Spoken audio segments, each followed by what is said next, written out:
think, too, with Pascual Perez pitching against a terrific pitcher like Atlee Hammaker. Joe Torre is putting in a very good defensive team tonight. Randy Johnson will play third base. Jerry Royster will be in left field. The Braves, except for Chris Chambliss, have an all right-hand hitting team. So here in this football weather tonight, Joe hopes the Braves will come out ahead in what will be probably a low-scoring game. We should have a good one. We'll be back with the starting lineups right after this.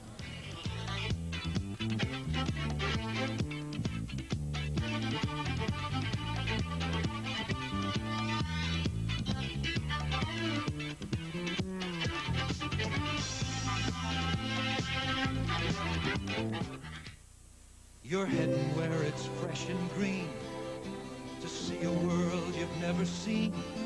There are new friends to make, there are new things to do, and there's something big waiting for you, for you. Coke is it, the biggest taste you've ever found. Coke is it, the one that never lets you down. Coke is it, the most refreshing taste around. Coke is it, Coke is it. After a long business trip, the last thing you need is a hassle at the airport. That's why Eastern has one-time check-in. It's like going from the curb directly to your plane. Because Eastern can give you boarding passes for your entire trip the first time you check in. One-time check-in.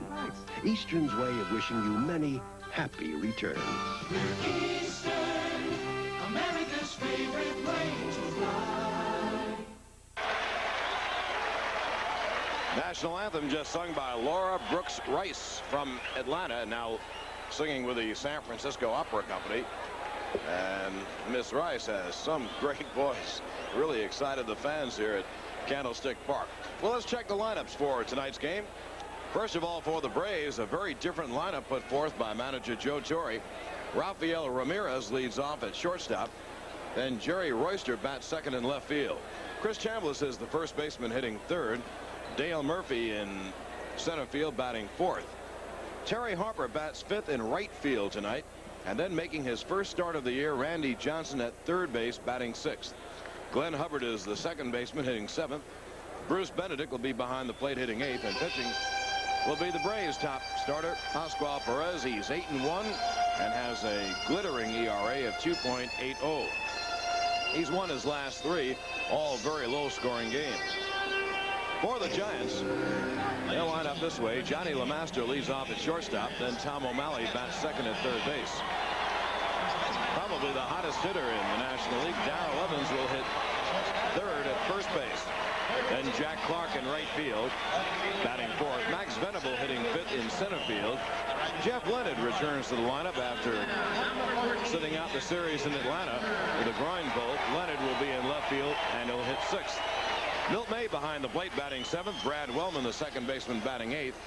And the Giants' top starting pitcher, left-hander Atlee Hammaker, on the mound. He's 7-3 and has a phenomenal earned run average of only 1.71.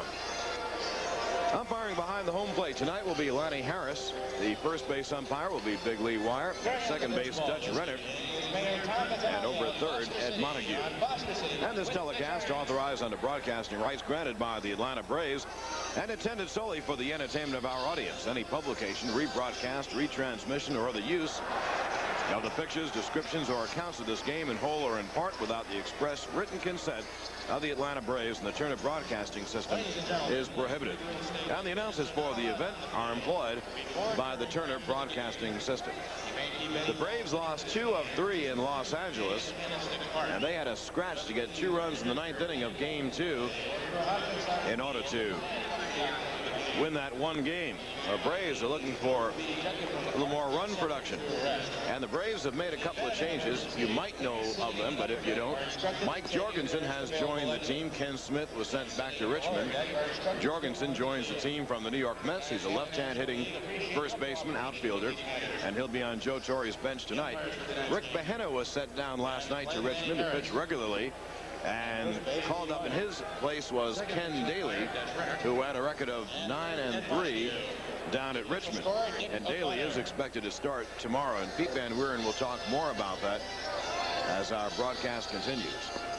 Braves now in the second series on this long road trip. and will play here tomorrow afternoon and Sunday afternoon as well. And then the Braves move on to Houston. They'll play Monday night, Tuesday night, and Wednesday night, have Thursday off, then play a twilight doubleheader in Cincinnati, then Saturday evening in Cincinnati, Sunday afternoon, and Monday night in Cincinnati before returning home on Tuesday the 28th to play against the Houston Astros. Now currently the Braves are 3.5 games out of first place. Los Angeles has a record of 41-20. Atlanta 38-24. The Braves are 3.5 out. And Atlanta still has the second best record in all of baseball. That won't mean much unless they catch Los Angeles.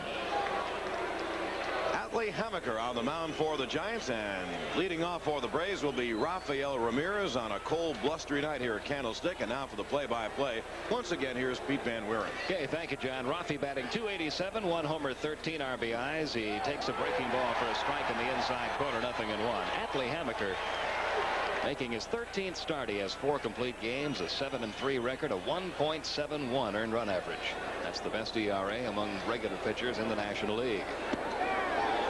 Count even now, 1 ball, 1 strike. Hammaker in 89 and a third innings has given up only 70 hits, only 17 earned runs, only 2 homers. He has walked 14. That's another low figure, and he has struck out 66. That missed high and away. 2-1 to count. Ramirez will be followed by Jerry Royster and then Chris Chambliss.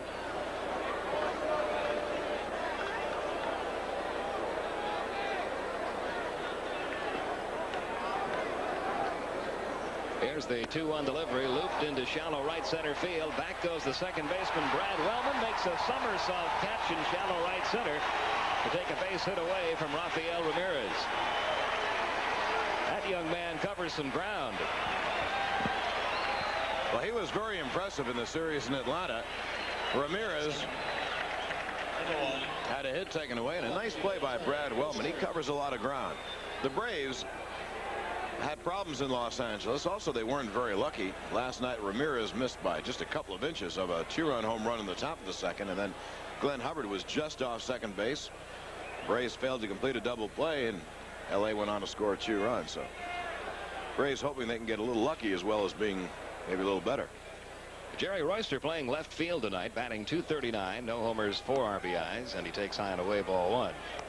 Royster has hit in his last 3 games. Bob Horner is still sidelined by a bone spur problem in his left ankle. That's a day-to-day thing. They hope to get Bob back playing in time for the Houston series.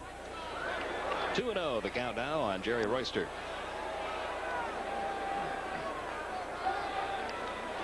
Dodgers play at home tonight against Cincinnati. Mario Soto against Bob Welch. We'll keep you posted on how that game's doing. 2 balls and a strike now on Royster after the check swing foul.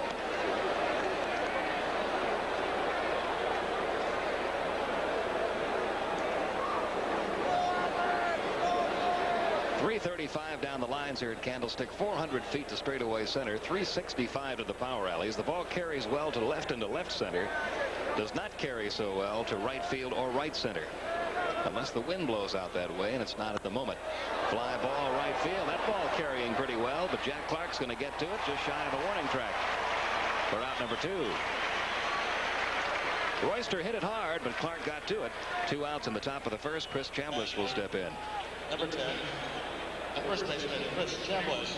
Chambliss batting .267, 7 homers, 31 RBIs. A left-hand batter against the left-hander Hammaker. Throughout much of this season, Joe Torre's been platooning Chris Chambliss and Bob Watson at first base, but Chris is swinging such a hot bat at the moment. 4 hits in his last 5 official trips. Now Joe just wants to keep him in there for the time being. He takes a strike, 0-1.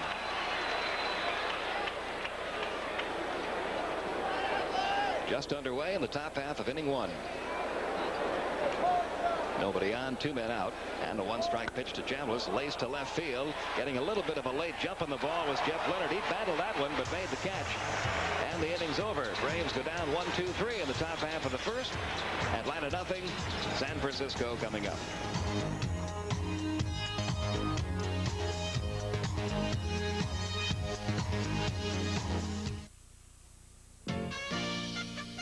Introducing the new front-wheel drive Toyota Camry. It does not have a fireplace, but it does have living room, elbow room, headroom, tow room, family room. For families who are a size above average, for families who like to spread out. There's lots of feet for your feet, lots of living room for anyone, and a tough new engine with quick pickup and great mileage. The new Toyota Camry, not just the family car, the family Camry. Oh, what a feeling, Camry. Toyota. This Bud's for everyone who answers the call when someone needs help.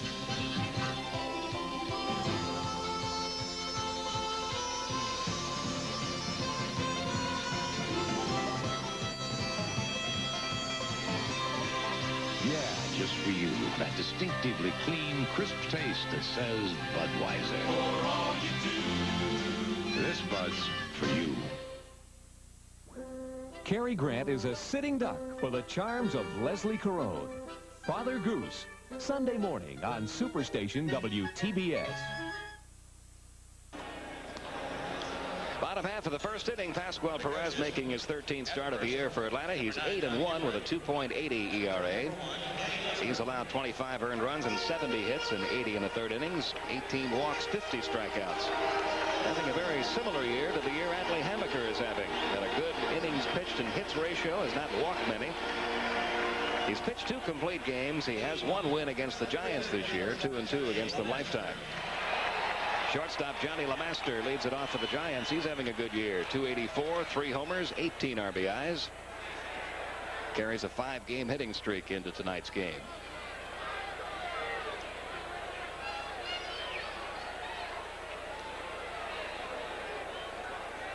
Perez winds and delivers, and this is high ball 1. Tomorrow afternoon, Ken Bailey, just up from Richmond, gets a start against Andy McGaffigan. Craig McMurtry pitches for the Braves in the Sunday afternoon game against Mike Krukow. Up and in on Johnny LeMaster. The count is 2-0.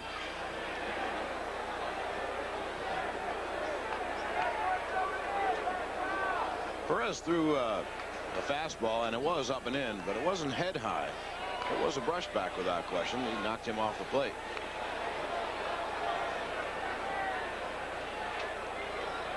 Pascual ready now for his 2-0 pitch. Ripped foul into the seats off to the third base side. Count goes to 2-1. Perez, who captured the hearts of Atlanta fans driving around the city over and over again last year. 26 years old. Here's his 2-1 pitch, grounded slowly toward short. Rafael Ramirez will field, throw on to first in time. 1 gone, bottom of the first. Now Tom O'Malley. Batting second, number 35. O'Malley, a good-looking young player, hitting .296 with 2 homers, 17 RBIs.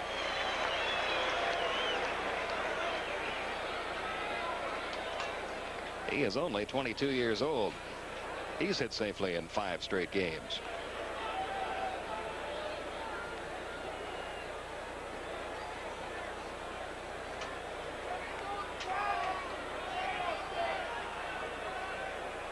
Perez delivers a strike down the middle.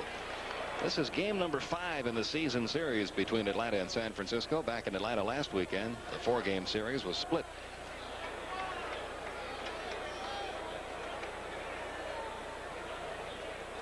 The 0-1 on the way. Missing inside. Third base umpire Ed Montague says no swing. 1 ball, 1 strike, the count.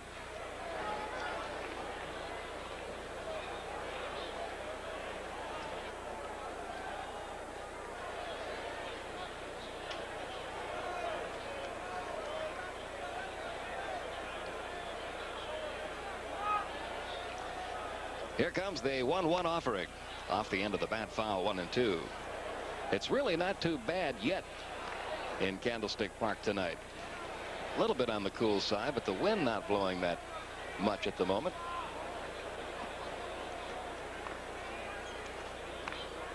That is subject, of course, to change at any moment.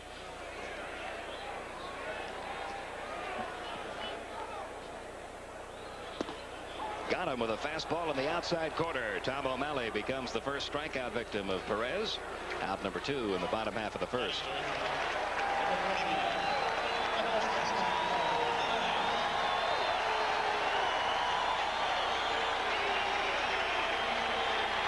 Now Darrell Evans, who is red hot, batting .308 with 18 homers, 44 RBIs. He shares the home run lead with Dale Murphy.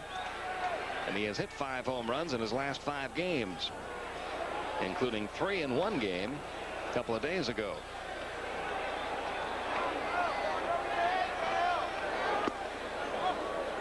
A ball and no strikes, the count on Darrell.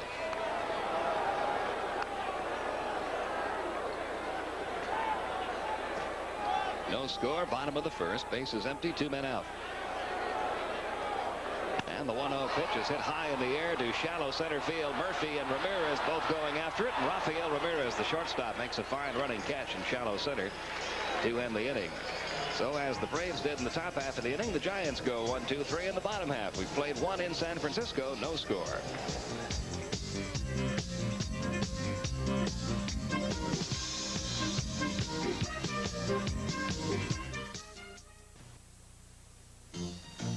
It's not just a race. It's a game. If they think I'm tired, maybe they'll make their move. Bring out your best. Then I'll make mine. Bring out your best. Budweiser Light. Bring out your best. Budweiser Light. The best. You found it in yourself, and now you found it in the beer you drink. Yankee Willie Randolph, he does it all. Pro photographer Fred Conrad, he catches it all with his Canon AE1 program. So advanced to capture Willie's sheer grace at second base. So much camera to follow Willie all the way home. Hey, can I try your Canon? Sure, it's simple. In sun or shade, it's a snap to use. The Canon AE1 program, so advanced, it's simple. Canon, the official camera of the Atlanta Braves. Hello. I like this Remington microscreen rechargeable shaver so much, I bought the company. It shaves as close as a blade, or I'll give you your money back. The first microscreen is so thin it shaves incredibly close. The second even closer.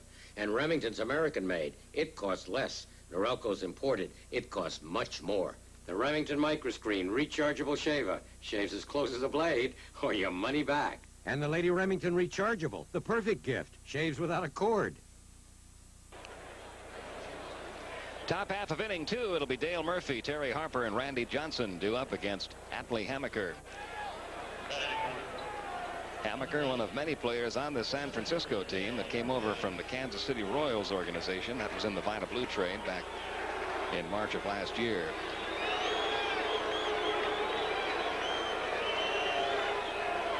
Dale Murphy hitting .322, 18 homers, 53 RBIs, had an 8-game hitting streak stopped last night by Alejandro Pena. And he takes a strike in the outside corner, 0-1. Atlee Hammaker is the son of a military man, so he has got a lot of different places he can call home. He was born in Carmel, California, graduated from high school in Alexandria, Virginia. Now lives up in Tennessee. Attended East Tennessee State University on a basketball scholarship.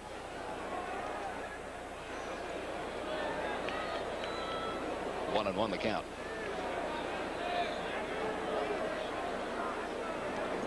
Here comes the 1-1 pitch. The curve is grounded towards short. Lemaster fields it cleanly on to first in time. So Hammaker is retired 4 in a row. One gone in the top of the second. Terry Harper will step in. Harper batting .267, 3 homers, 18 RBIs. Number 19, the right fielder, Terry Harper.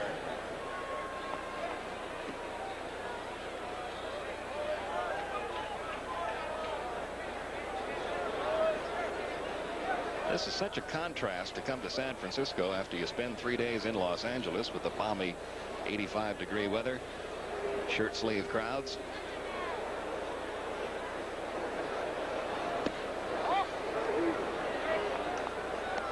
One ball, no strikes, the count on Harper. Well, it was pretty in the city today, certainly. A little windy, but out here on the point. That's hits in the outside corner. The count 1-1. This may be the only ballpark in America where a fur coat in June is apropos garb for a ball game.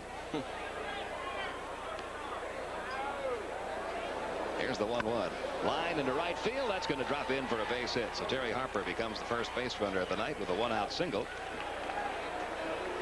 And that'll bring up Randy Johnson, who gets his first start of the year tonight. Randy's done a good job off the bench, hitting .357, 5 hits in 14 at bats, 2 of them doubles, 2 RBIs. He's been used almost exclusively as a pinch hitter this year. He has had a couple of late inning defensive assignments, but he gets the start tonight with Bob Horner on the sidelines with that ankle problem.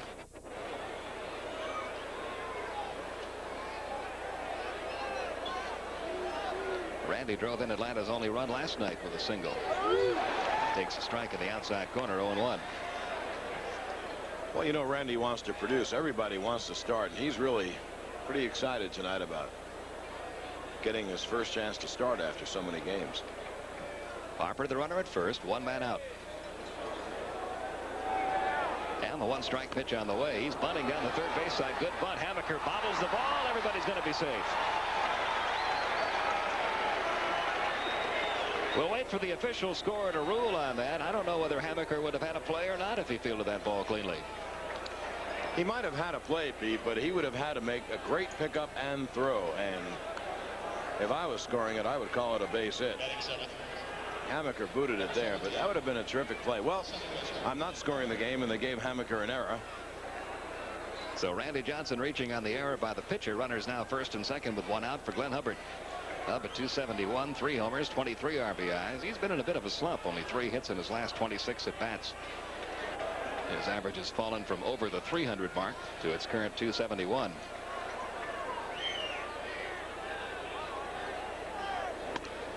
Grounded slowly towards second. Up with it cleanly is Wellman to Lemaster for 1 on the first. Not in time. Hubbard beats the wrap there. So it'll go as a 4-6 force play, with Terry Harper advancing to third. Runners now first and third with 2 outs for the catcher Bruce Benedict.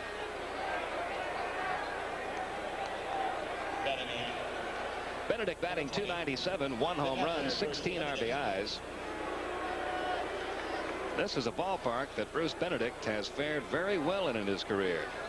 He has hit 11 home runs in his major league career, and 4 of them have been here at Candlestick. And now we'll see how the Giants play it. If you're a Braves fan, you want to see them pitch to Benedict, because even though Bruce has been in a slump, a base hit means a run, and you have a top-notch pitcher in Perez. Bruce in one of those very aggravating type of slumps. He's won for his last 21, but he's hit the ball very hard all during that time, just right at people. And he takes a strike. The guy that's in a slump to beat all slumps is San Francisco outfielder Chili Davis. He's out of the lineup again tonight. He is 4 for his last 63. You wouldn't think a guy who is a switch hitter and can run and has power would get into that desperate a slump. That's a whale of a slump. Here's the 0-1 pitch. Downstairs, a ball, 1 ball, 1 strike. In fact, Pete, if you'll recall, they benched Chili Davis in the last game of the 4-game series in Atlanta last week. They feel now that his batting slump is affecting his fielding. So tonight, Max Venable gets the start in center field.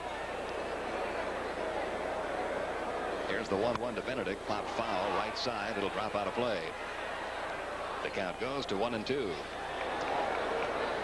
A lot of Braves fans here tonight from all over the place. We have already been presented with pineapples from Hawaii and canned salmon from Sitka, Alaska. Yeah, we really do have a lot of fans, and they were out very early. We got to the ballpark about 5:15, 5:30, and there were a whole bunch of Braves fans here. The salmon courtesy of the Dessels and the Hodnitz from Sitka, Alaska, who planned their vacation in the San Francisco area to coincide with a Braves trip here. Benedict down on strikes. Hammaker has his first strikeout and gets out of a Miles jam here in the second. No runs on 1 hit. There was 1 giant error and a couple of runners left to go to the bottom half of inning 2. It's still 0-0 between the Braves and San Francisco.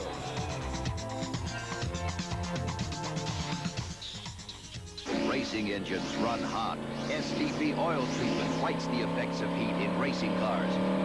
Your car runs hot, too. In everyday driving, heat weakens your oil's vital protective properties. That's motor oil breakdown. STP fights motor oil breakdown. STP strengthens your oil, putting extra lubricants and anti-wear agents to work just where they're needed. Whenever you change or add oil, get STP oil treatment and fight motor oil breakdown. 7th career Grand Slam. Have you ever wondered where the baseball announcers get all their facts and figures? Well, here are the new 1983 American and National League fact books. These are the official media guides published by the leagues and sent out to the announcers and sports writers. Now, here's the exciting news. These deluxe spiral-bound editions are now available to you at home. Did you know that Pete Rose has over 1,000 hits more than any active player? Or how about the Yankees having a winning record against every team except the Orioles? Or did you know that a player can be considered a rookie even though he's batted 130 times the previous season? The leagues made sure it's all here. Here's how to order your baseball fact books, the same media guides used by the sportscasters. For quick delivery, call toll-free 1-800-257-1234. Each book is only $9.95, and if you order the set, you save $1. Avoid COD charges by using your Visa or MasterCard, or send check or money order. 1-800-257-1234. Call now.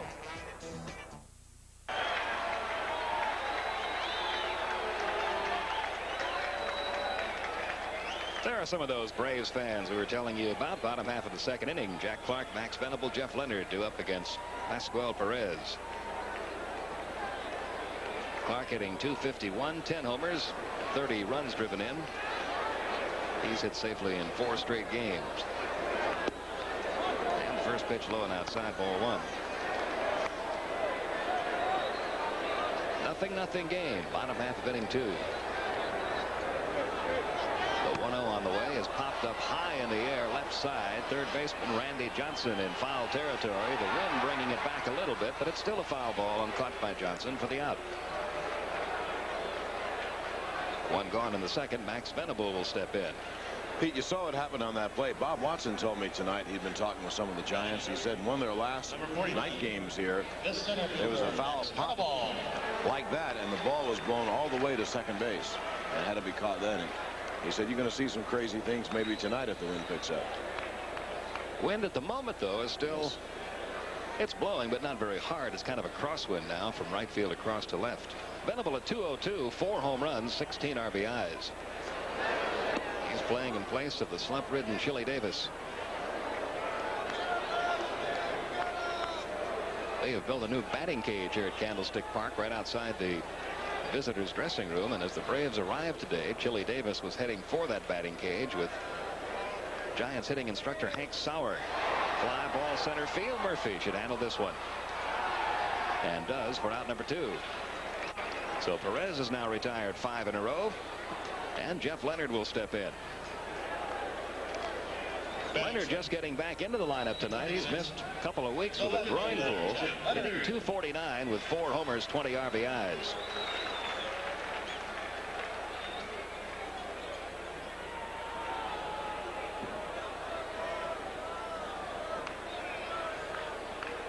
Perez going for his 9th win of the season in tonight's game. Dave Dravecki of San Diego, the only pitcher in the National League who has won 9 so far this year. And there's a strike in the outside corner. Another guy going for his 9th win tonight is Mario Soto, and we wish him all the success in the world against the Dodgers. You know, we've kidded about all the great averages in Albuquerque over the years, compiled by the young Dodgers. First this pitch. 0-2. Jeff Leonard, of course, came up in the Dodger organization, and in his last year in Albuquerque before being traded to Houston, he hit .365. And he had 11 homers, 93 RBIs, and 36 stolen bases. Then he hit very well for Houston for 1 year and really has never approached it. He hit, I think, about .290 for Houston in his best year. An 0-2 pitch on the way from Pascual Perez to Jeff Leonard, and it misses low and away. 1-2.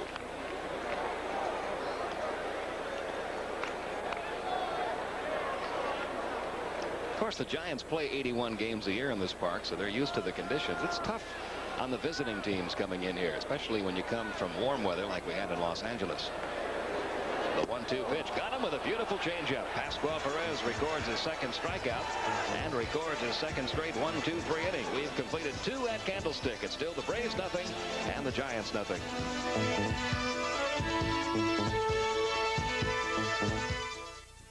CNN News Night. Now, no matter where you live in the country, CNN has live primetime news for you. While the East sleeps, the West is making news, and you'll see it first on News Night. The top stories, hottest Hollywood news, and late-night scores. News other people will read about in tomorrow's papers. CNN News Night, anchored from Los Angeles and Atlanta. Now the West has its own live primetime network news program. Late at night, you can feel a new sensation. It's electrifying, magnifying. Night Tracks. 6 solid hours of today's hottest video music performed by your favorite recording stars. Pat Benatar, Hall and Oates. And the beat goes on. Night Tracks. Tonight on Superstation WTBS. This society has passed a law that enforces quickly, completely. Fahrenheit 451. That's followed by Robert Mitchum and Jack Lemmon. Not impressed. I am. They're partners who share more than just a love of the sea. Rita Hayworth stars in Fire Down Below.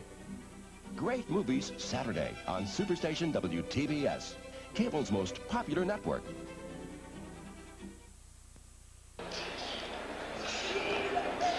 The overnight hits are yours on WTBS for the best in video music entertainment. Turn to Night Tracks all night long.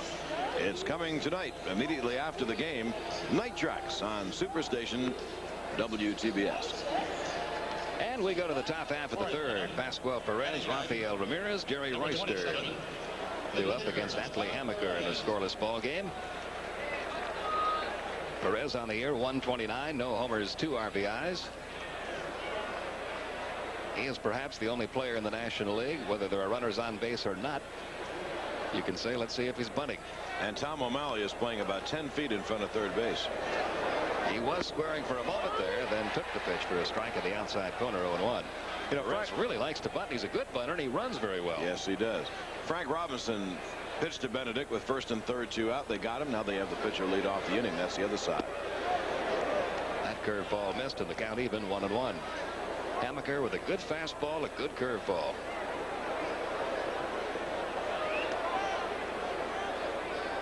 Here's the 1-1. Punched foul off to the right. The count goes to 1-2. Now with 2 strikes, O'Malley moves back even with third base. Before, he was well in on the grass as if it was a sacrifice situation. Now you see him back just about even with the bat. And the 1-2 pitch on the way now to Perez. He's bunting this time, drops it down to third base side. O'Malley's throw on to first, bounces by Darrell Evans. Perez heads for second. Jack Clark boots the ball, trying to pick it up. Perez rounds second, but now will go back. So even with 2 strikes, Pascual Perez, who loves to bunt, drops one down that line, has himself a hit, and goes to second on the error. Isn't that something? Here is Pucko bunting. And remember, O'Malley was back. He had been in on the grass before, and he threw it wild on the bunt attempt. And so the Braves now have a great chance to grab the first run of the game. And Perez on second base with no one out. And the batter, Rafael Ramirez, the shortstop, who popped out to second his first time. Wellman making a somersault catch out in shallow right center field to rob Rafi of a hit. Time called while Pascual Perez dons a jacket down at second base. Well, the conservative way to play this is have Ramirez hit a ground ball to the right side or bunt, move him over.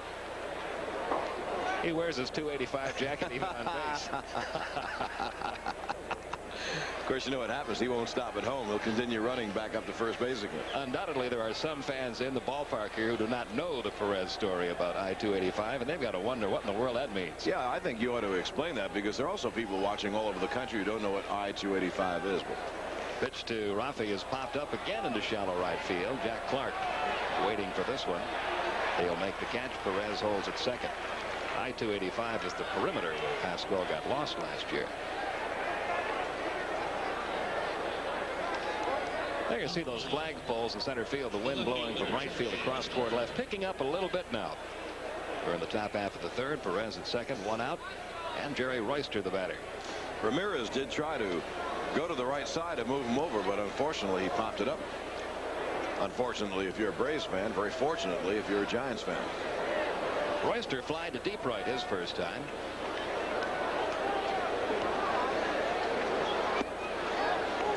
One ball, no strikes. For those who don't know what perimeter is, that's a beltway or expressway. Anyway, it's circular. It goes all the way around Atlanta, and Pascual just did not know where to get off. Went around it a few times. 3 times. 3 times? My. Down low 2-0.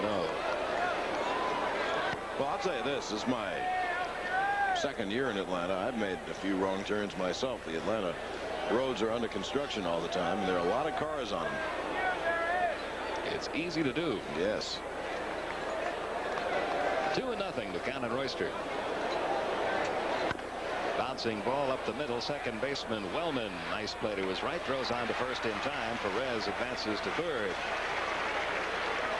So once again the Braves have moved a runner over to third. They had runners first and third in the second inning. Couldn't get the run in. Number 10. Let's see if Chris Chambliss can deliver a 2-out hit here.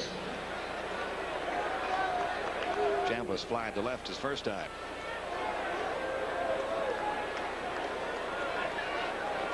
While understanding the situation, Chris not really happy about being platoon, so he's got to be elated to be in the lineup tonight against a left-hander. Chris feels he hits lefties as well as he hits right-handers. The curve is taken low, ball 1.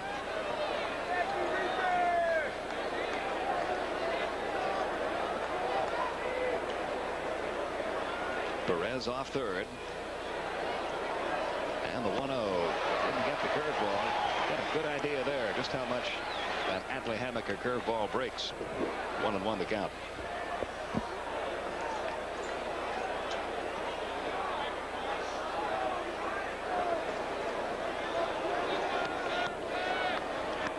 Here comes the 1-1 pitch. Swing and a miss at a curve again. It's 1-2. Chambliss seeing a steady diet of Hammaker curves here in the third.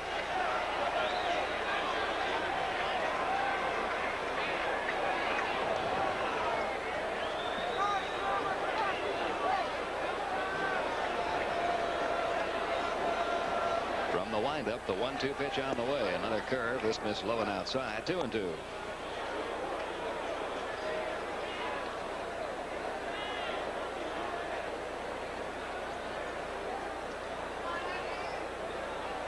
The on-deck hitter, Dale Murphy.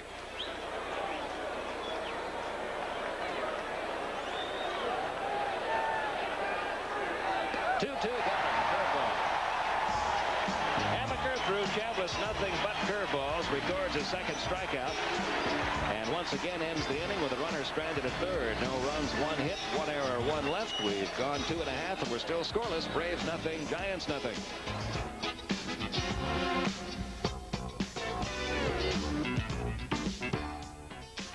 Raise your hand. You got it. Raise your hand. You know it. You feel confident, secure. Raise your hand. You feel dry now. Raise your hand. You know why now. Raise your hand if you're sure. You've got it. That sure, secure, confident feeling. Because each Sure gives you enough protection to help feel dry all day. Confident, dry and secure. Raise your hand. Raise your hand if you're sure.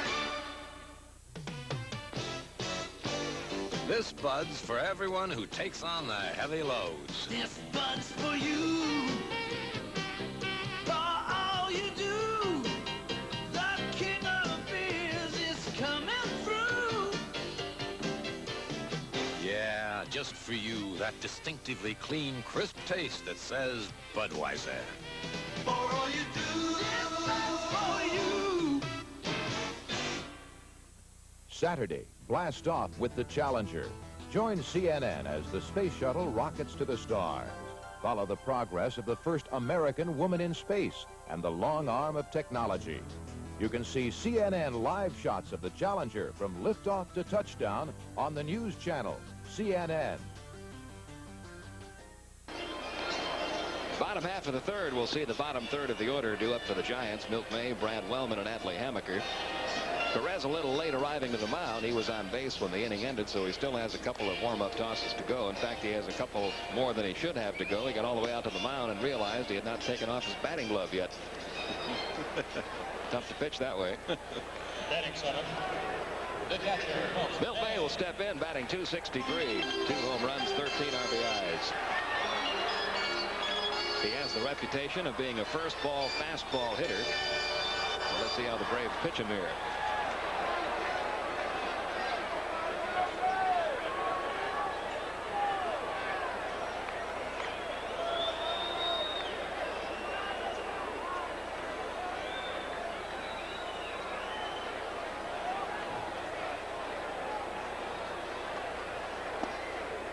They start him off with a fastball, but miss low and outside. Ball 1. No score. Bottom half of inning 3.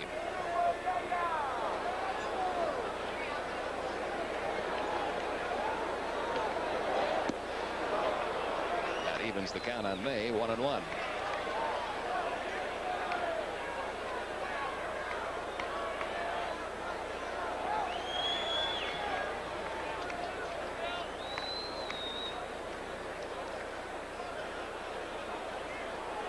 Now the 1-1 on the way. Pop foul right back this way. Into the seats below us. It goes to 1-2.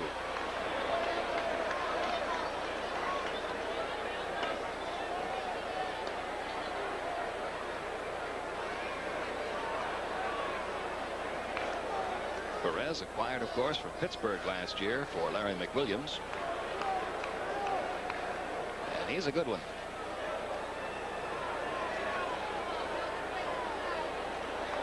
Here's the 1-2 pitch. Fouled away. Still 1-2.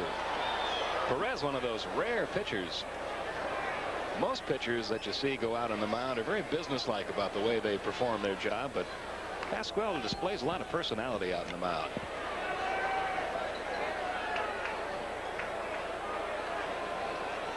He has become a real favorite of the Atlanta fans. Here's the 1-2 pitch. Fouled again. It stays 1-2. Gibson, Joe Torre, Bob Watson.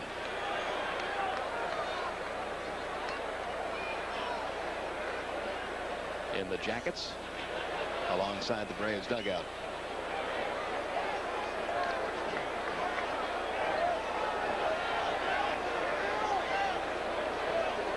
Again the 1-2. This missed high and inside. 2-2 the count.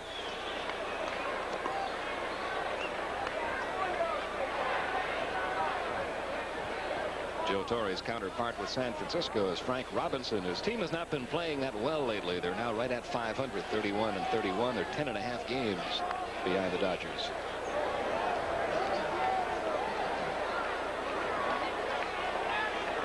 Two and two, the count on Milt May. Grounded to the right side. Nice backhand play by Chambliss to Perez, who can't hang on to the throw at first. And May will be safe there. That'll probably go as an error on the pitcher, Pasquale Perez. And the Braves have had this happen to them far too often of late. It happened to Perez. And that was back home on the last homestand. Chambliss, a good feed, and Perez dropped it as he was looking for the bag. Oddly enough, Milt May does not run very well, and Perez could have caught the ball breadbasket style and then just trotted over to first base. He could have stopped running, as a matter of fact, and caught it. The error will be on the pitcher, Pasquale Perez. May becomes the runner at first. Brad Wellman will be the batter. Wellman, another youngster out of the Kansas City Royals organization, hitting .250 with a homer and 4 RBIs, and he may just be the guy that's going to solve the Giants' second base problem. They started the year with Dwayne Kuiper at second. Of course, Joe Morgan left the ball club, signed with the Phillies this year. But Kuiper is on the disabled list and will be probably until after the All-Star break. Wellman is doing a fine job filling in.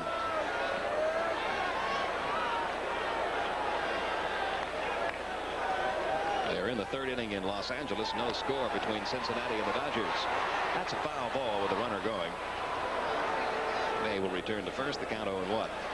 Dwayne Kuiper was an excellent second baseman with Cleveland, and then he suffered a severe knee injury. It's in a game with the Boston Red Sox, involved a rundown play, and he's never regained the speed that he once had. It could very well be that Wellman is the second baseman for the Giants' future, and Kuiper's a guy who has a left-hand bat and can fill in, get some base hits for you.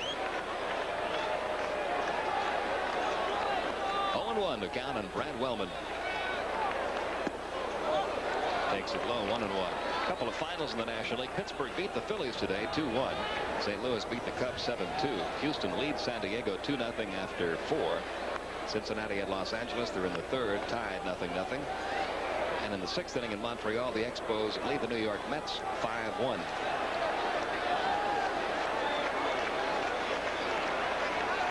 Now the 1-1. Low again, 2-1. American League, California shut out Toronto 3-0. Boston beat Baltimore 5-3. Detroit over Cleveland 11-4. The Yankees beat Milwaukee 7-2. Kansas City tops Seattle 3-1. Oakland and Chicago tied 3-3 as they go to the 9th.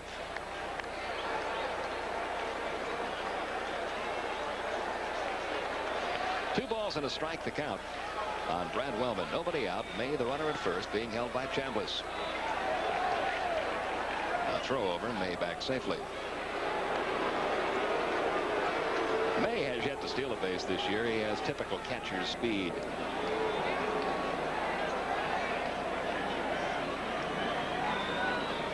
He's going, and the pitch is lined in the right field for a base hit. May will stop at second base as Harper is up with the ball quickly and gets it back to the infield. There is the first San Francisco hit of the game. A line drive single to right by Wellman puts runners at first and second with nobody out for the pitcher, Atlee Hammaker.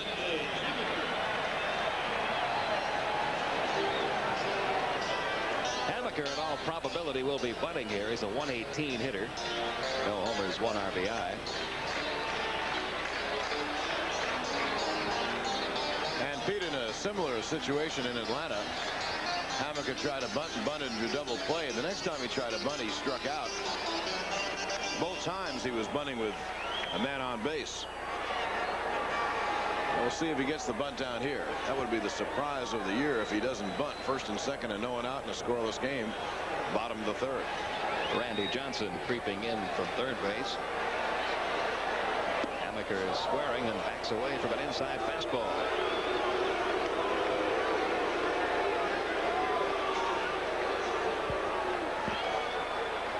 No runs, 2 hits, 1 error for Atlanta. No runs, 1 hit, 2 errors for the Giants.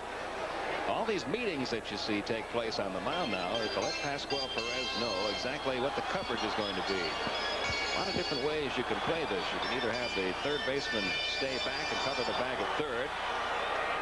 That will not be the case this time, as Randy Johnson is coming way in at third base, and that means the shortstop Ramirez will be responsible for covering third. The bunt is foul, and the count 1-1.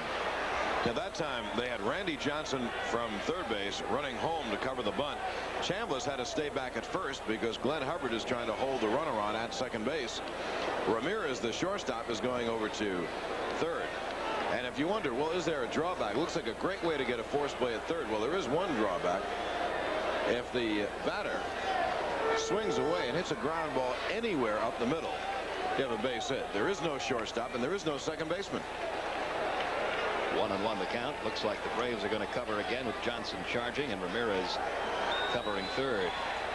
The pitch to Hammaker. He gets the bunt down the first base side. Perez will field. Flip to Chambliss in time. The runners advance. So Hammaker gets the job done this time with a 1-3 sacrifice. Wellman moves to second. Milt May moves to third. And with 1 out, the batter will be Johnny LeMaster, who grounded out to short his first time. Well, when you're having problems, small things really hurt. The Braves would have had a run if Ramirez had been able to move Perez over to third base, and Royce's ground ball would have scored a run. And the Giants would have had almost no rally at all if Perez had simply caught Chambliss' toss on the opening play of the inning. LeMaster takes outside, ball 1. Johnny LeMaster, for many years with the Giants, had had such a low batting average. Now Joe Torre on his way to the mound. LeMaster had such a low batting average that he was hitting almost every game in the number 8 spot in the order. He's now their leadoff hitter and doing a good job at 284 coming into this game. He went on a weight program during the offseason, trying to get a little stronger, and it apparently paid off.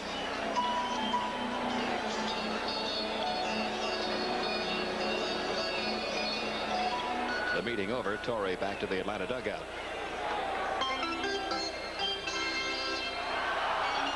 LeMaster will step back in with a count of 1 ball, no strikes. Milt May leads off third. Brad Wellman off second.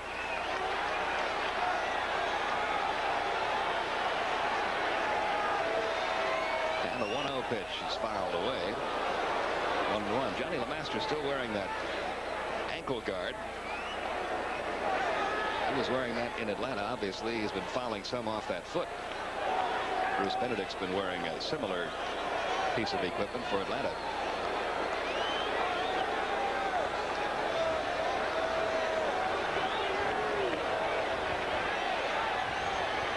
Here's the 1-1. Strike 2 call. Caught the inside corner. Perez ahead in the count now. 1 ball, 2 strikes.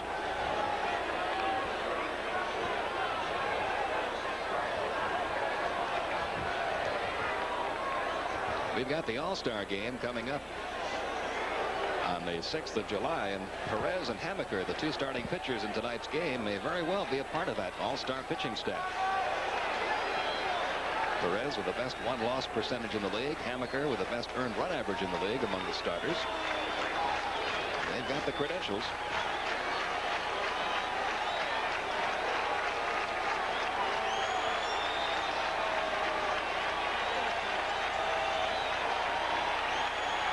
Now the 1-2 pitch. Little pop-up. First baseman Chris Chambliss into foul territory. He's got room and makes the catch. The runners will hold at second and third. So there's a big second out in the bottom half of the third. Perez 1 out away from getting out of this mess. And after throwing LeMaster hard stuff, Perez came back with a curveball, and LeMaster was fooled out in front. He popped it up. That was a good pitch by Pasquale. Now Tom O'Malley, who looked at a 3rd strike his first time up.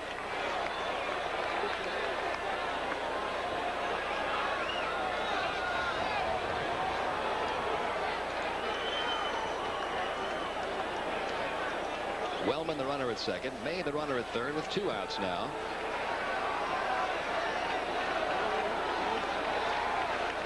Perez delivers. Did that hit him or not? The San Francisco Giants trainer is coming out. I guess it must have hit him, but to be honest with you, from up here, it did not look like that pitch touched him at all. No, it did not. We're going to see the replay, and it looked like Benedict just blocked it.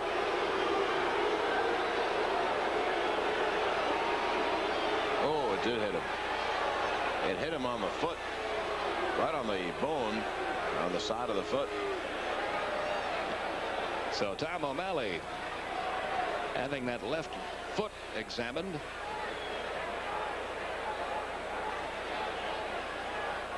By Giants trainer Perry Archibald.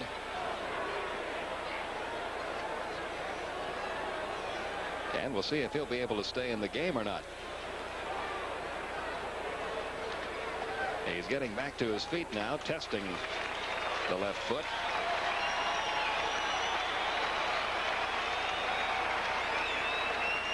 But we still don't know whether he's going to try to stay in the ball game. Looks like he wants to. Of course, when you get hit with a pitch here at Candlestick Park in a night game, it's a little different. They all hurt. But it's so cold in this ballpark, it just smarts a little more when you get struck by a pitch here. And it is getting cold in this ballpark. Well, O'Malley's going to be okay. That's good. And now Pascual Perez has the bases loaded, 2 out, and he faces the hottest hitter this side of Dale Murphy, Darrell Evans. Evans popped out to short his first time up. He has really become a popular player at Candlestick Park this year. Look at the crowd reaction as Evans steps in. 18 homers, 44 RBIs. In fact, one of the complaints Frank Robinson has about his ball club at the moment is he says the only games we've been winning are the games that Darrell Evans is hitting home runs in. If he doesn't hit a homer, we don't win. We need some help from some other people. But he'll take some help from Evans right here if he can get it. Bases loaded, 2 outs. Perez will work from the stretch, and the pitch to Evans is a strike in the inside corner, 0-1. Evans not very pleased about that call by Lanny Harris.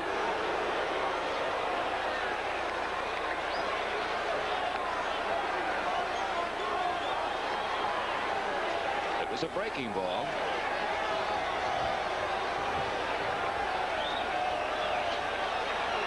Perez out in front, 0-1. Nothing game, bottom of the third. Bases loaded, 2 outs, and a 1-strike pitch on the way to Evans. That missed low and inside,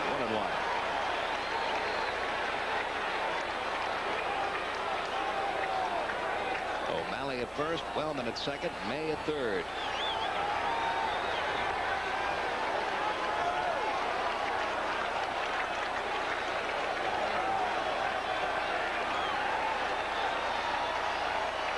And the 1-1 pitch on the way. Just inside, ball 2, 2-1.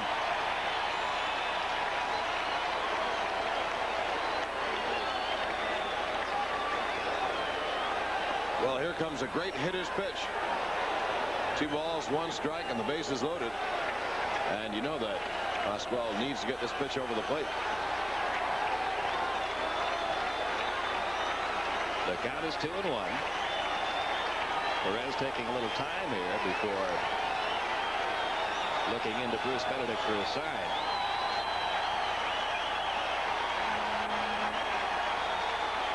Now he steps off the rubber.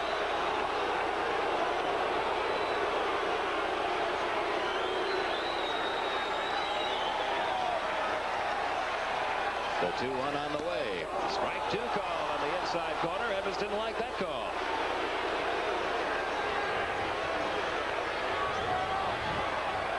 Well, Perez took something off this pitch. Let's see if it has the plate. It does have the plate, and it's above the knees. That's just a dandy pitch by Perez. Gets that changeup really right at the hands on the inside corner. That had a lot of the inside corner, too. That wasn't just painted on the black. 2-2 now on Darrell Evans. The runners lead from first, second, and third. And the 2-2 pitch gets away from Benedict. Breaking from third is Milt May. He will score. It's 1-0 San Francisco.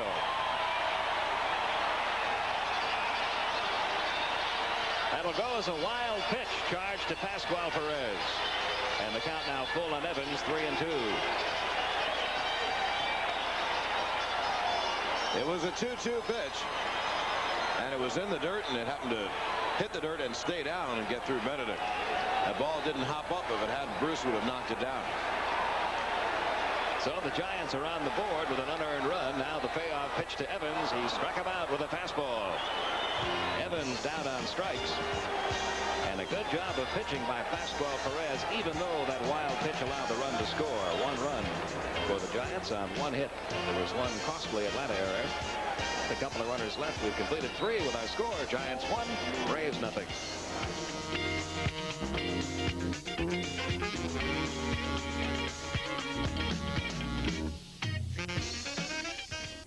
Covering Jerry Pate is a super opportunity for a photographer. If I win this tournament, I'm going to make you famous. I counted on my Canon AE1 program with all the features a pro wants to capture all the sides of Pate's game.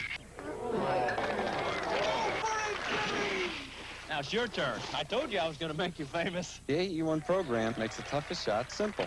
The Canon AE1 program. So advanced, it's simple. Canon, the official camera of the Atlanta Braves.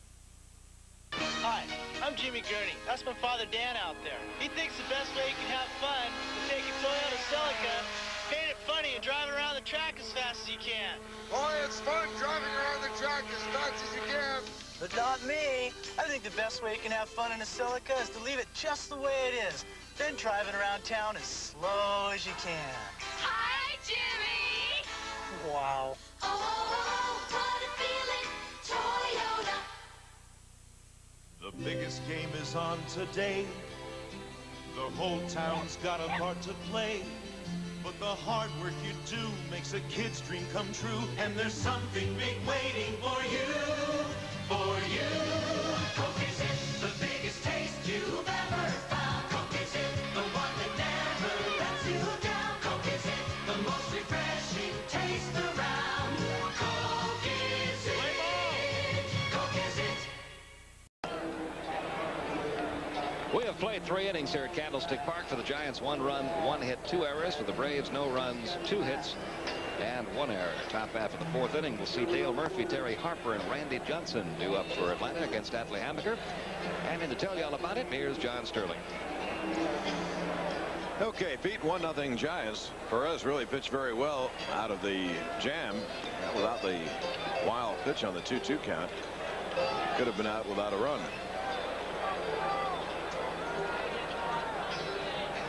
Joel Youngblood, I believe, has gone in to play third base now. He's just trotted on the field, so O'Malley cannot go any longer after being hit by the Perez pitch. And Joel Youngblood goes in.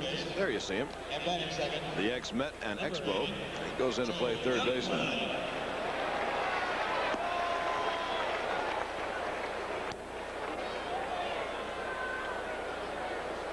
The wind is beginning to whip up much stronger. And it's getting very, very cold here tonight. Giants have a promotional gimmick. It's both a promotional gimmick and also trying to drum up support for a dome stadium somewhere downtown. If you have a ticket stub, if you pay to see a game and you stay around to the end of an extra innings night game, you are awarded the Croix de Candlestick. And we just had that message up on the board. People come out here dressed the way people normally dress for football games in November and December. Indeed, it's a lot warmer here in October and November than it is in the summertime. Dale Murphy leads off the 4th inning for the Braves. Braves threatened, did not score last inning against Hammaker, who has an ERA of 1.71. Pitch is accidentally hit up the middle. Wellman fires to first base in time. Well, there's one away. You see Atlee Hammaker smiling there, but he wouldn't have been smiling if Murphy had beaten this ball out. Just a little tap right back toward the mound. Hammaker, who falls off a little toward third on his delivery, just couldn't get to the ball. Murphy hustling all the way, but Wellman's able to throw him out, 1 down.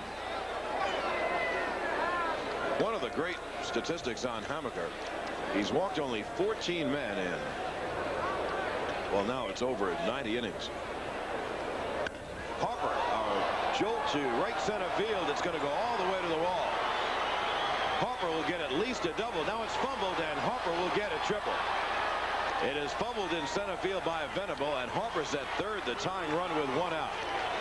Harper, who hit a line drive single to right field his first time up, hit a jolt to right center, and the ball had a tail on it and kept tailing away from Venable. And this is a tough part of the ballpark to hit the ball that far in. Ball normally doesn't carry that well to right center field, but Terry just hits one of those low line drives that cuts into that wind. See what happens to Venable when he gets out here. He tried to get that ball before it got to the fence. Had he played that ball off the carom, he might have been able to hold Terry to a double. I believe they're going to call it a double and an error on Venable.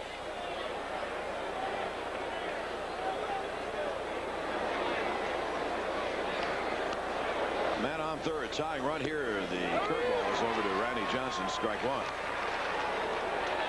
I believe that's how they're scoring. I didn't see the error sign go up, but I'll give you the scoring a bit later on. We get it officially. They've only posted the hit, so it might be a triple all the way.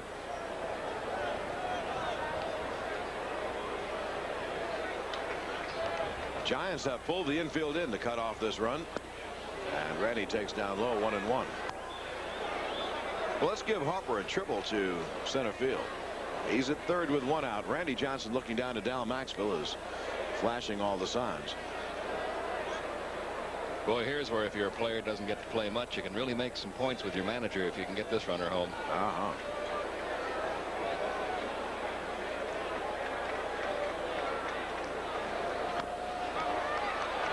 Fouled to the plate 1-2. Randy reached on an error his first time up. That was the bunt. They might have given him a hit on that. The next error was a throwing error made by O'Malley. Those are the two giant errors, and they haven't posted another one, so I guess Harper does have a triple, even though Venable did kick it around in center field.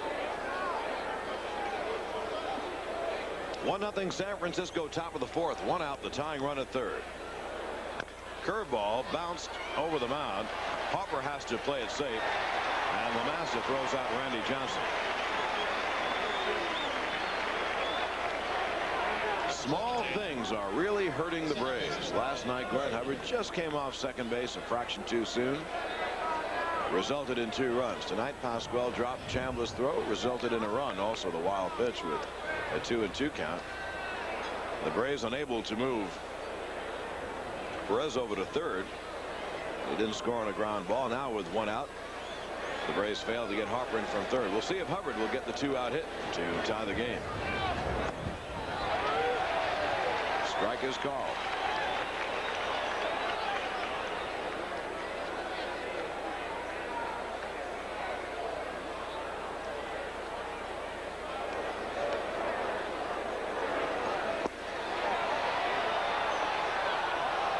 They asked for help to first base umpire Lee Wire, and he says Hubbard did not go, so the count's 1-1.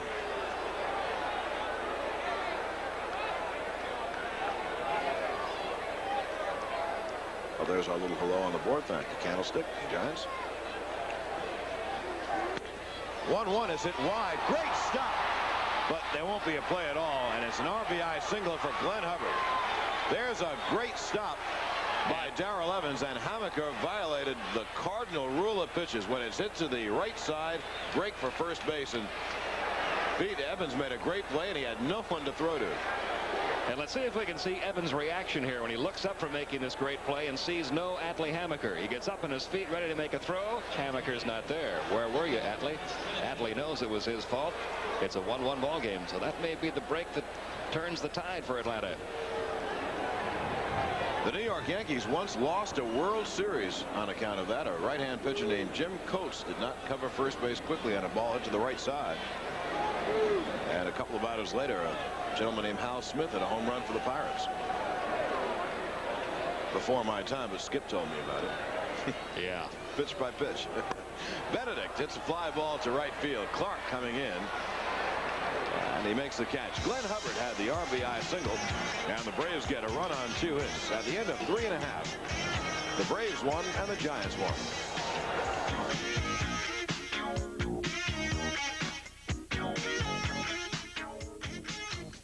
Imagine winning the World Series 4 years in a row, or the Super Bowl. It's pretty tough to do. Well, Eastern's won a championship 4 straight times. The airline championship. For the 4th year in a row, we've flown more passengers than any other airline in the free world. More than United, American, or TWA. That's earning your wings. So next trip, fly with Eastern and fly with the champ. We're Eastern, America's favorite way to fly. This is Big Red, the Honda ATC built especially for work. With its 3 fat tires, Big Red goes darn near anywhere, like this. With its powerful 4-stroke engine and dual-range transmission, Big Red pulls like this. And with its standard front and rear racks, Big Red totes like this. Maybe so. But you know what I like? It starts like this. He's on a Honda. Monday, put some laughter in your day with the TBS Afternoon Movie when Jerry Lewis runs into trouble wherever he goes in The Family Jewels. Then, on Tuesday morning, Betty Davis and Mary Astor are at war with each other in The Great Lie. And on Tuesday afternoon, Michael Caine is a spy who becomes the target of a sinister double agent in the Ipcris File. The TBS Daytime Movies, only on Superstation WTBS.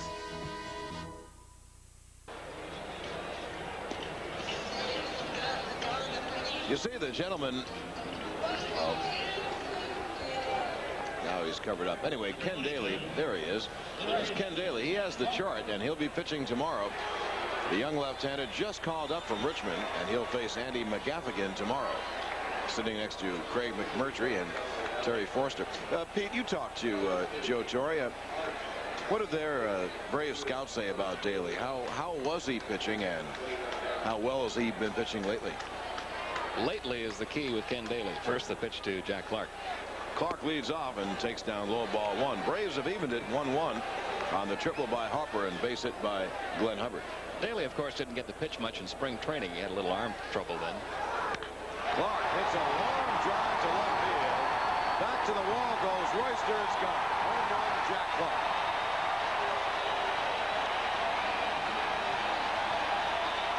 And just like that, the Giants lead 2-1. Jack Clark hits number 11 and his 31st RBI over the left field wall.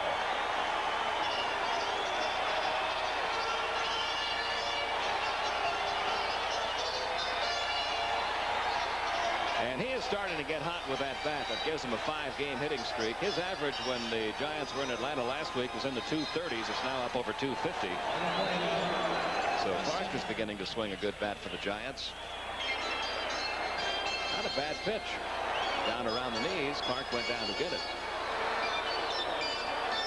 Here's Max Venable now as San Francisco takes a 2-1 lead, bottom of the fourth. Venable takes up high, ball one. He fly to center his first man. Now back to Daly. Yeah, Daly had a 9-3 record at Richmond, but the key is his last 4 starts, all complete games, including a shutout. So he appeared to be right back in the beam the last couple of weeks or so. Strike is called. The report on Tom O'Malley has a bruised arch and twisted ankle. He got hit hard and then I guess twisted his ankle as he was trying to get out of the way.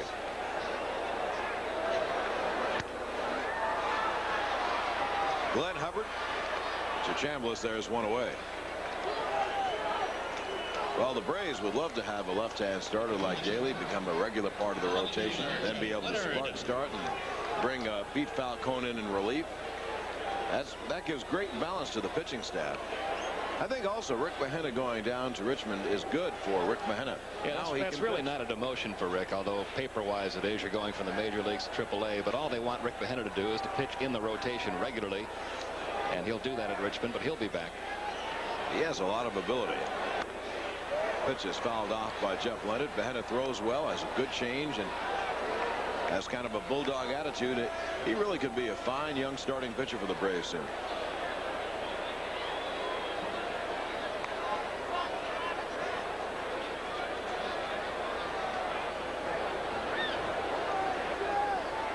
Count on Jeff Leonard is 0-1. He struck out his first time. 2-1 Giants here in the bottom of the fourth.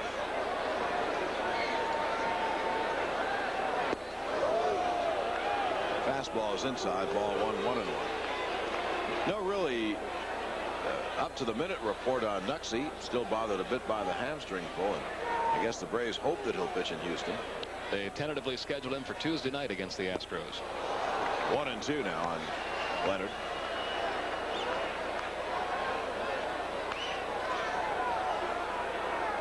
Jack Clark in the middle without the hat.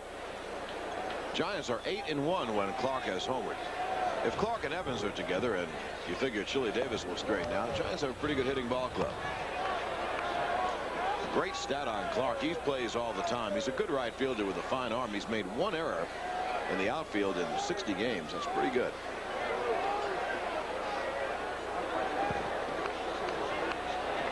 Perez ready for the 2-2 to Leonard, and the fastball is pumped right across. So Leonard a strikeout victim for the second time. That's number 4 in the night for Pascual. Pascual a little upset by that home run by Jack Clark, I'm sure. He had a little extra on that fastball. And here's Milt May, who started all the trouble for the Giants last inning. May hit a ground ball to the right side. Chambliss made a nice backhand pickup and flipped to Perez, who tried to reach the bag while trying to catch the ball. Took his eye off it and dropped it.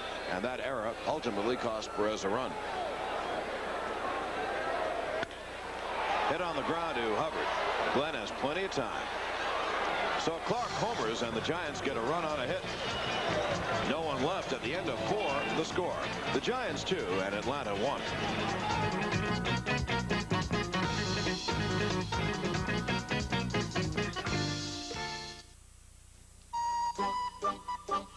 Take a closer look, and you'll see that front-wheel drive isn't the only great thing about this Toyota Tercel. It's just the tip of the iceberg. This Tercel is the lowest-priced Toyota you can buy. It has more room than any subcompact and gives you more mileage than ever before. The new Toyota Tercel, a new standard in front-wheel drive. But that's just the tip of the iceberg.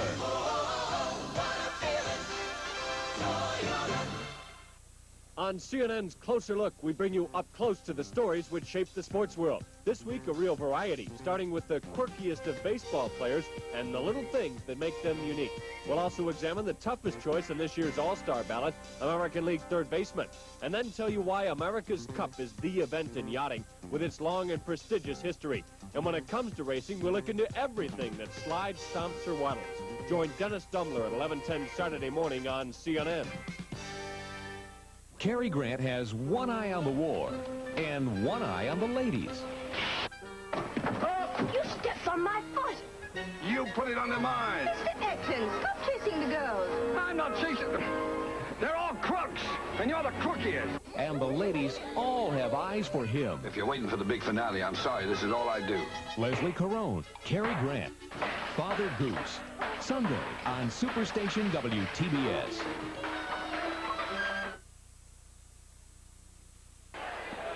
Well, everybody up for the kickoff. People come ready for the candlestick weather here.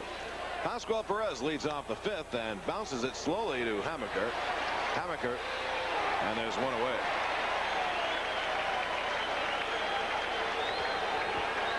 Perez beat out a bunt to Tom O'Malley his first time, who then was playing third. O'Malley threw it away, and Perez had reached second. You know why it gets so cold at Candlestick Park, don't you? Why? Because there are so many giant fans here. The shortstop, Rafael Ramirez. I can't believe you told that on national television. Well, here is Rafael Ramirez. I guess the cold is getting to Van Wieren.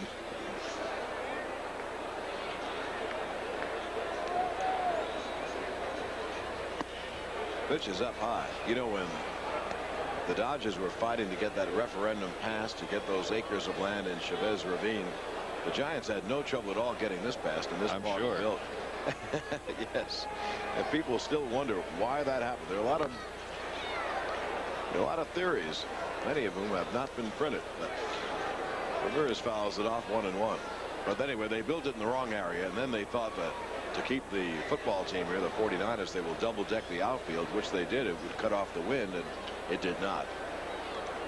Now the Giants are trying to get a dome ballpark downtown. 1-2, Ramirez. Chased after a low Hamaker pitch. Atlee Hamaker has excellent control, not just in walks and strikeouts, and he certainly has great control there, but he keeps the ball low. He has good control of his pitches. He just doesn't throw it down the pipe. Pop foul, the wind taking that to the stands, and Evans will make the catch. And there's two away. Ernie Johnson, the birthday boy, and Skip Carey will be over here on television after this half inning. We'll go over to radio. Number one, the left fielder, Jerry Royster. And with two outs, here's Jerry Royster. Ernie's not having another birthday today, is he? No, it's still so. I was going to say that year went by in a hurry. Our director Tom Smith says he's 38 today. That's right. That's right.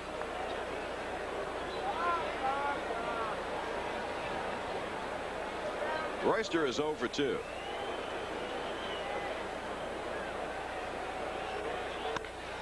And he hits this one fairly well to right field. Clark is right there.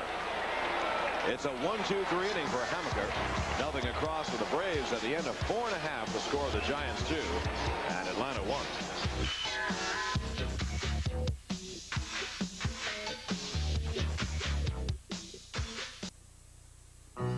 Put your head on my shoulder. Hold me in your arms, baby.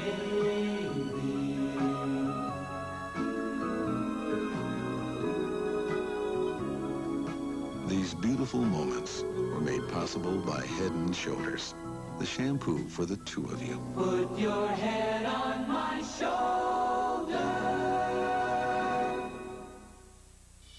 Thunderbird, from a new school of automotive design that brings new form to the function of driving. A new look, a new aerodynamic shape, which helps stability, handling, integrity on the road. This new school defines the difference between riding behind the wheel and driving. The new school of automotive design is called Thunderbird. Pure Thunderbird. Have you driven a Ford lately? The revolution was a lost cause until a gun-running American ran into trouble. Robert Mitchum in Via Rides. Saturday on Superstation WTBS. Hello again, everybody. Skip Carey, Ernie Johnson with you now as we go to the bottom of the fifth in a 2-1 game with the Giants on top. And the bottom of their order will hit Brad Wellman, then the pitcher Atlee Hammaker, and then the leadoff man Johnny LeMaster. Line score on the game, 2-2-2 for the Giants, 1-4-1 for Atlanta. Wellman leads it off. As you saw from that youngster, it's a bit brisk here in Candlestick. Ernie's got a sweater, a sports coat, and a top coat. I've been here before. Rookie announcers sometimes forget to bring a sweater. The pitch to Wellman is low. 1 ball, no strikes. I'll tell you here what I told you on radio. Have you ever seen a whale in a mink coat? You're well fortified. Not yet, but I will be as soon as this is over. And curve is inside. 2-0 the count. We came over here. Skip said it's real cold over here. The radio booth is just fairly cold. It's only about 18 degrees in the radio booth. Here it's 8 below.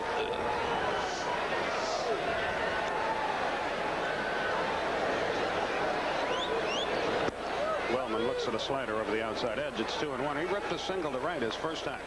The Dodgers and Reds scoreless after 4 tonight. Mario Soto working against Bob Welch. And the 2-1 to the young second baseman. He hit it right off his thumbs to Randy Johnson, who throws and gets him 1 down. So Wellman is retired, and the pitcher Atlee Hammaker will hit. He sacrificed his first time. Some great Braves fans from back in Atlanta. Dennis and Susan Martin flown all the way out here to root for the Braves tonight. And the Wolfers family from Dunwoody also here.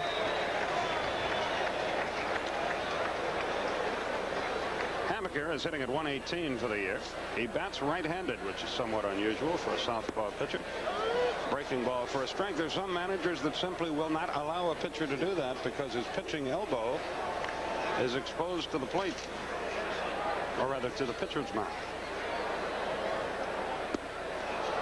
0-2 the count.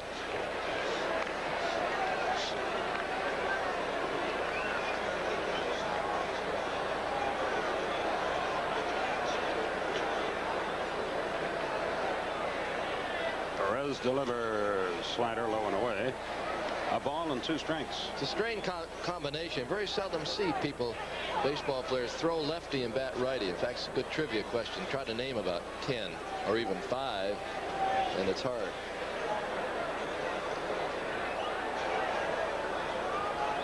The 1-2 pitch, here it is. Swung on, looping liner right at Chambliss, 2 down.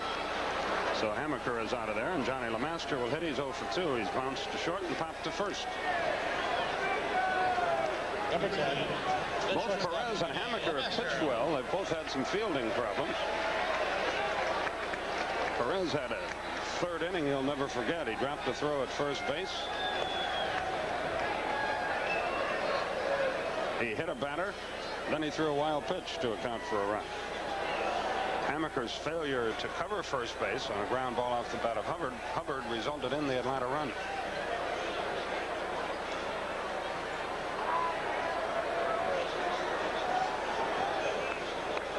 What happens if you heat up a Budweiser? You get a new drink. Here's the pitch. Curve, swung and missed. It's 0-1. 2 out, nobody aboard. Bottom of the 5th.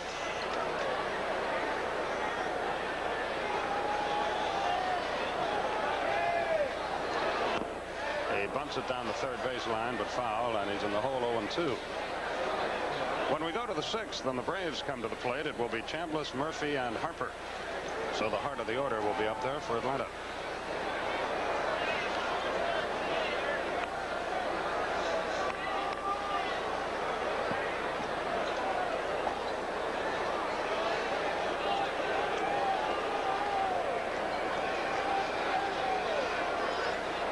And the 0-2 pitch forthcoming to Johnny LeMaster. Check swing, pop fly. Chambliss gives chase. He's not going to get there. It drops out of play. So the count stays 0-2. We have these finals to report for you. The Pirates beat the Phillies 2-1. John Candelaria won his 100th big league game. Cardinals 7-2 over the Cubs. The Yankees beat Milwaukee 7-2. Detroit 11-4 over Cleveland. Toronto 6, California 3. Dave Stieb, his 10th win of the year. First major league pitcher to win 10. The White Sox beat Oakland 6-3. Now the pitch to LeMaster, way high and outside. Kansas City 3-1 over Seattle, and Texas beat Minnesota 10-1. Rick Honeycutt won his 9th game of the year. A ball and 2 strikes, the count. 2 out, nobody aboard. We're in the bottom of the 5th, and the Giants lead it 2-1. Just missed with a fastball outside. 2-2 the count. Perez, a very animated performer out there. And he has cut down on that, they tell us, from when he was with the Pirate organization. He never tries to show anybody up, but he just plays with great enthusiasm. The 2-2 pitch, here it is. Just missed with a curve, and he's run it full now. 3-2. Joel Youngblood would be next.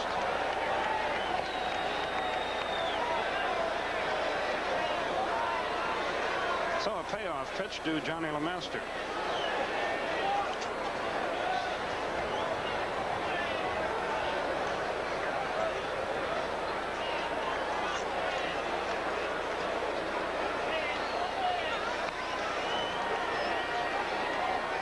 Payoff is on the way. It's low, and he walked it. He was ahead 0-2. Lost LeMaster his first walk of the night. So Youngblood will stand in. Youngblood hitting .234 with 5 homers, 11 RBI.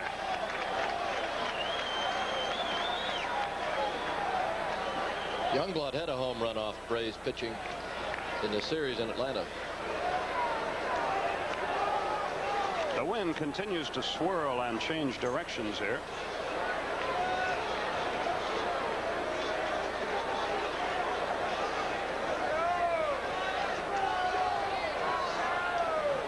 Perez will work off the stretch. He has issued his first pass of the night. Youngblood waits and misses a breaking ball. Snap throw to first. Runner back. Pretty close play down there. LeMaster could try to steal a base here. He has good running speed.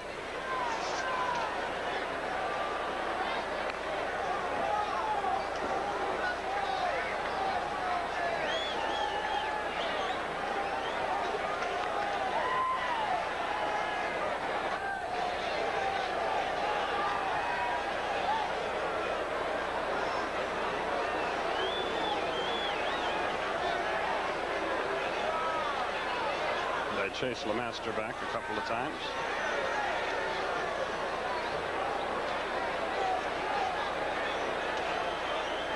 Runner going. It's slow. Now he tries to get back and does. I don't know what happened to LeMaster there. He went a third of the way to second base, then slammed on the brakes. Benedict started to throw to second by the time he righted himself. LeMaster had scampered back, so no harm done. And the count even to the ball and a strike. Youngblood hit his home run off Pascual Perez at the launching pad. Not this time. That wouldn't be a home run in a phone booth. Ramirez waits, and the inning is over. So Perez survives the 2-out walk. No hits, no runs, no errors, 1 left. We go to the 6th, and the Giants lead it 2-1.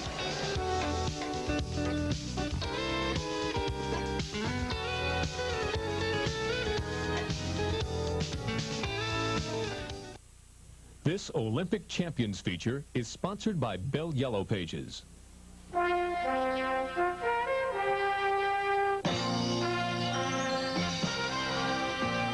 Winner of 3 golds and a silver medal at Tokyo, Czech gymnast Vera Kozlowska will try to improve on that incredible performance at Mexico City.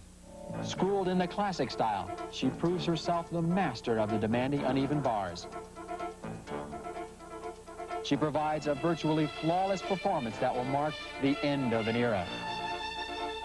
But it is her floor exercise, done to the tune of the Mexican hat dance, that wins the hearts of the cheering crowds and the Olympic gold.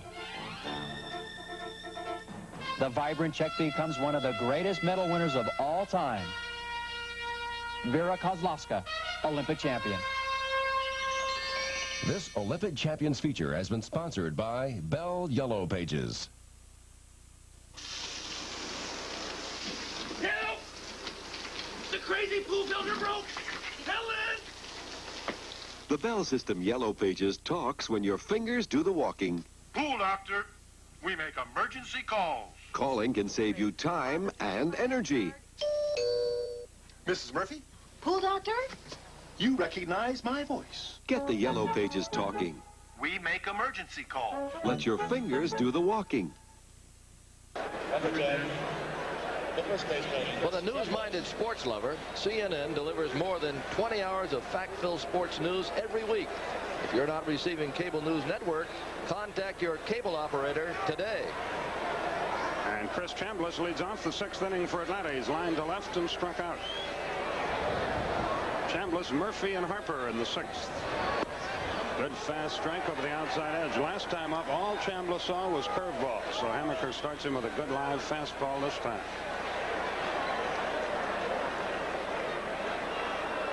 The 0-1 pitch. That sailed on him, and it's 1-1.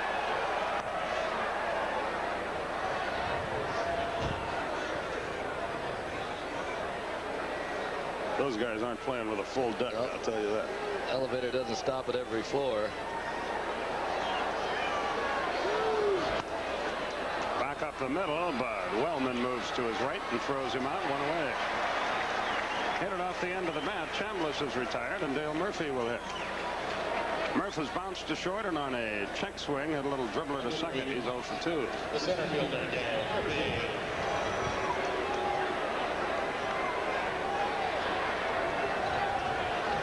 He's 0 for his last 9.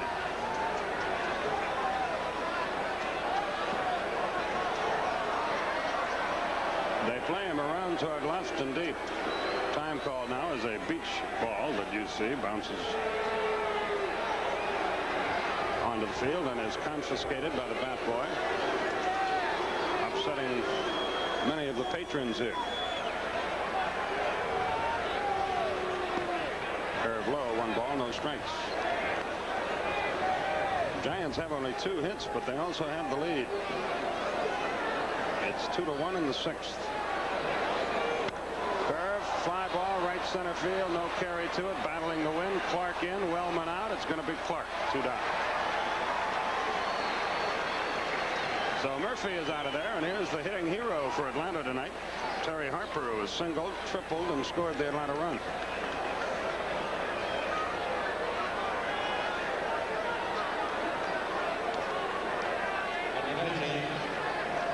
The triple was Terry's first of the year. He's raised his average to 282. Braves Richmond Farm Club got beat tonight 9-2 by Charleston. Joe Cowley, the loser. He's now 3-5.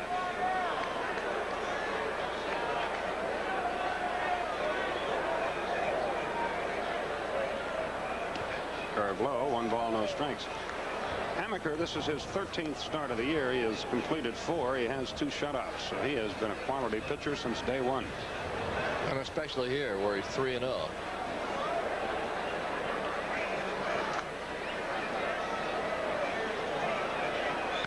Hot shot. He's 3 out of 3. Harper rips 1 to center with 2 out. And Randy Johnson will bat. He has sacrificed, reached on an air. That was all 1 play, and he has bounced to short. If you're a fastball pitcher, I think you'd love to pitch here. Many hitters on the cold weather hate to bat here, so you're the warmest one out there. You put a little, well, oil on your shoulder, heat up, hot stuff as they call it, and you're probably the most comfortable player there. So pitchers, I'm sure, like the pitcher.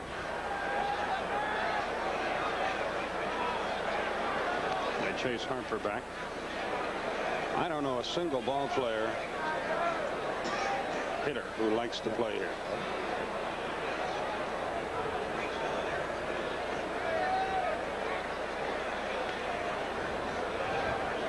There has been some talk. Some municipal council in San Francisco has They've commissioned a feasibility study for just abandoning this place and building a new ballpark downtown where the weather is 20 degrees warmer and the wind not as bad.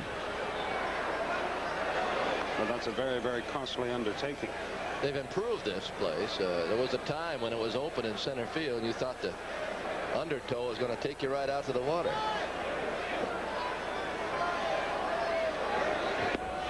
He missed the breaking ball. 0-1 the count. Unfortunately, when they closed it in, they thought that was going to solve the entire problem, and it did not. As it turns out, the ballpark should never have been built here in the first place.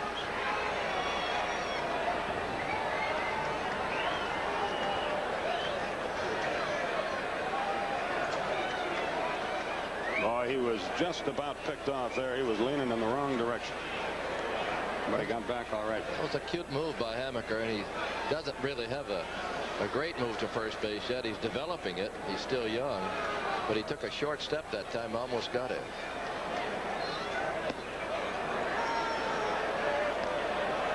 A ball and a strike to count. I don't know if that was a pitch out or not. If it was, he certainly didn't throw the ball very hard. Harper at first, 2 down. We're in the 6th, and it's 2-1 Giants. Perez and Hammaker matched up here, and as you might expect, it's been a good pitcher's duel. 2 balls and a strike. They might put something on now. Maxfield's looking into the dugout. Wouldn't mind seeing Harper go.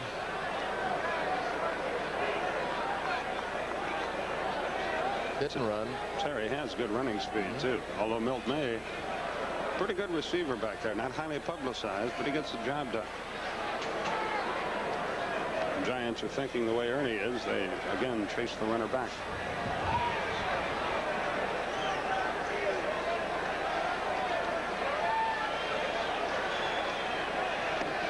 Fastball just missed low and away.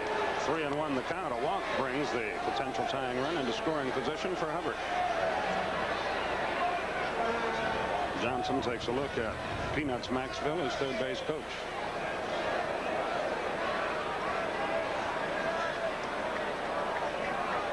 Harper laid in the 3-1 pitch instead to first. This is another pitch you can run on.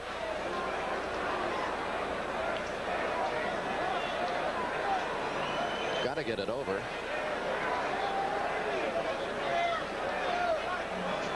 And the 3-1 to Johnson. Here it is. There he goes outside, and 2 are on with 2 out.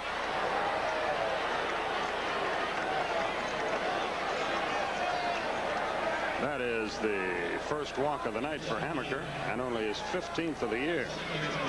Here's Hubbard, 1 for 2 in RBI, an infield hit that plated the only Atlanta run back in the 4th. Bob needs a confidence builder. He needs a good game. He's been in a batting slump. 6 for his last 44, but he did pick up an RBI with that infield hit. He needs just one of those games where he gets 2 or 3 hits. He hit the daylights out of that, but fouled to right. It's 0-1. At the moment, the wind is blowing toward the left field fence. At the moment, that's subject to change second by second.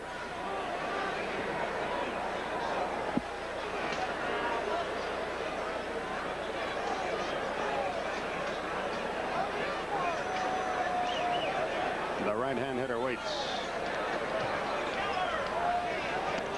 Right in there. Fastball in on his hands, but it caught the corner, and he's in the hole 0-2. Hammaker goes to his mouth out behind that 18-foot circle more than any pitcher in the league. He's constantly putting his fingers in his mouth, but he likes to rub the ball up. He likes to probably get as much friction or rough it as much as legally possible. And mentally it's good for him. The 0-2. Foul tipped it. The count stays the same. Terry Forster goes to work in the Atlanta bullpen. Some pitchers just have habits. They just won't throw the ball unless they do these little rituals, and he goes around behind often. There's Forster. And again, we await the 0-2 pitch. Forster doesn't need an overcoat either. Here it is. Swung on, line drive, left field, base hit. Will have a play at the plate. Leonard firing. He's going to get him with a good throw. He is out at the plate.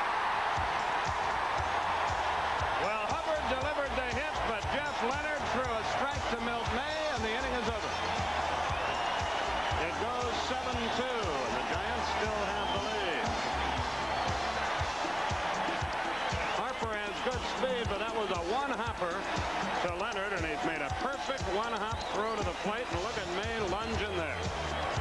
So 2 hits, but no runs. There were no errors, and 2 runners were left. We go to the bottom of the 6th. It's 2-1 San Francisco.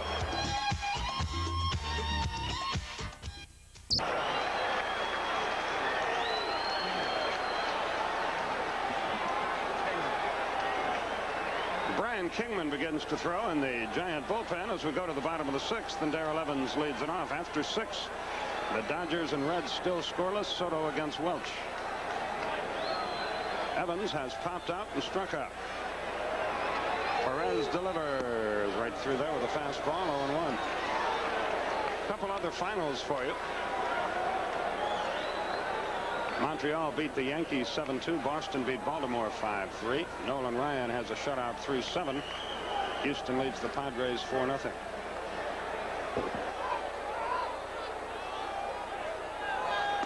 Montreal beat the Mets no matter what I said. What did I say? Giants? Yankees. Huh. Well, that would be big news. That would be. Interleague play. The let-up victimizes Evans, and the count's 1-2. You're quick. I don't feel too badly. If you want to get into your tryout camp thing again, we can go through that like we did on radio. A ball and 2 strikes, the count to Evans.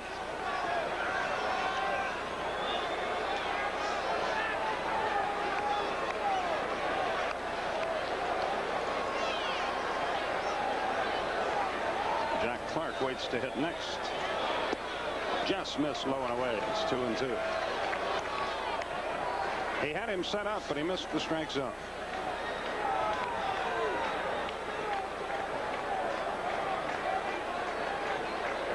Perez again ready.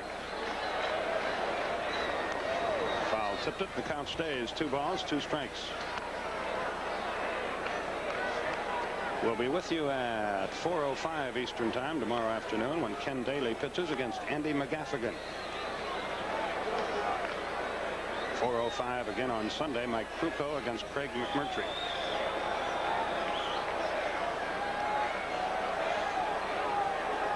And the 2-2 to Darrell Evans. High and inside. He's run it full, 3-2. The Giants have the heart of their order coming here. Evans, Clark, and Venable, the 3, 4, and 5 hitter.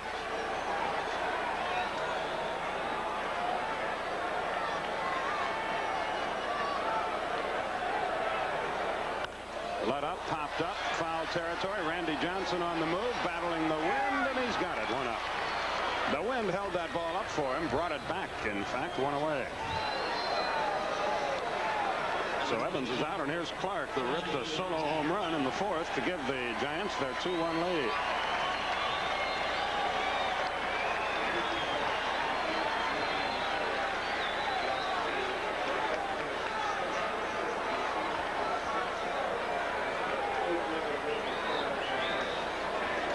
Perez ready to go to work. By the way, in case you second-guess Dal Maxwell, the Braves' third base coach, for the play at the plate, I think he did the right thing. You got to send him with 2 outs. You can't wait for another base hit. Welch has just hit a home run with 6 with nobody on. Against Soto. Against Soto. Makes it 1-0. Bob Welch, the pitcher, a home run off Soto.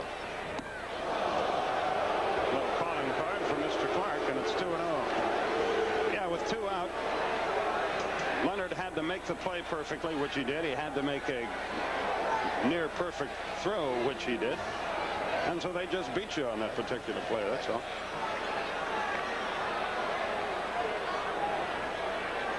Two balls, no strikes to count. Boy, he had some cut at a breaking ball. It's 2-1, so the brushback didn't intimidate Clark in the least. It doesn't intimidate good hitters. You can't stay around in this league if you're intimidated by a brushback pitch. Sometimes a hitter becomes a better hitter, and you don't even want to move those people off the plate. Musial comes to mind immediately. 2-1. Let up, low and away, and it's 3-1. 1 out, nobody aboard, but it's 2-1 Giants. We're getting late, bottom half of the 6th inning.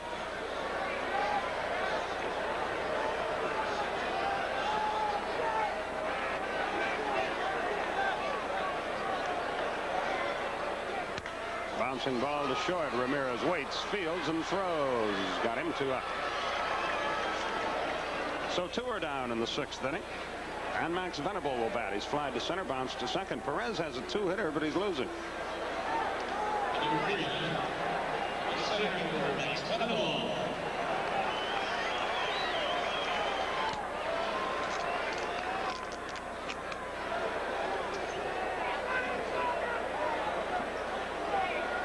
Venable, a stocky little left-hand hitter. Doesn't have much of an average, but he always seems to swing the bat well against us. 1 ball, no strikes. He hit 1 out against us in Atlanta last week.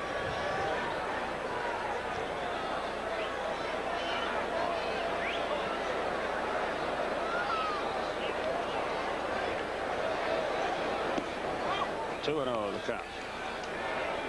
Well, Kingman is throwing in earnest down in their bullpen. I wonder if Hamaker's arm is tightening up or something. He's allowed 6 hits, but a couple of them have been bleeders.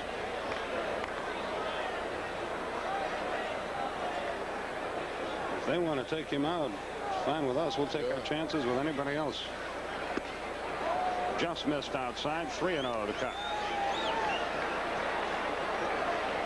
Terry Forster back up and working in the Atlanta bullpen. Pitchers will work longer here to get ready than they do in most ballparks.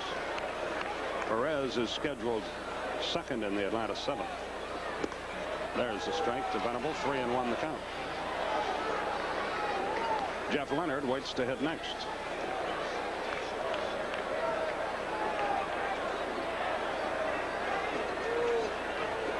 And the 3-1 pitch is low. He walked it.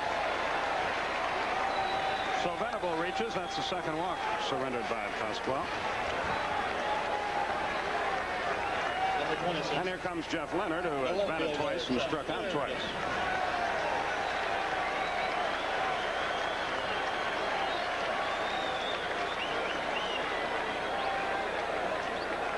Runner at first, 2 down. Venable has good running speed. They could try to swipe a base to get him in scoring position for Leonard. Milt May moves on deck.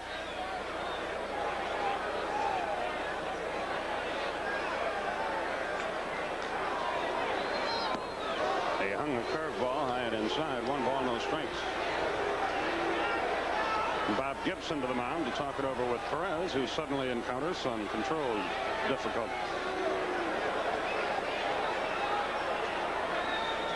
Where are those tryout camps, Ernie? All right, let's get to the tryout camps, Skip.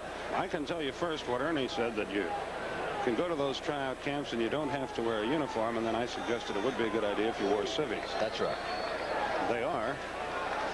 June 18th and 19th, Grayson Stadium, Savannah, Georgia. June 21st and 22nd, Cleveland State College, Cleveland, Tennessee. And the 25th and 26th of June at South DeKalb Community College, Decatur, Georgia. Age limit 16 to 23. Tryouts begin at 8:00 a.m. Get up early with Rod Gilbreth. Bring shoes and equipment. And all American Legion players must have coaches or post commanders' consent. We'll have tryout camps all summer long, and we'll keep you posted as to the areas.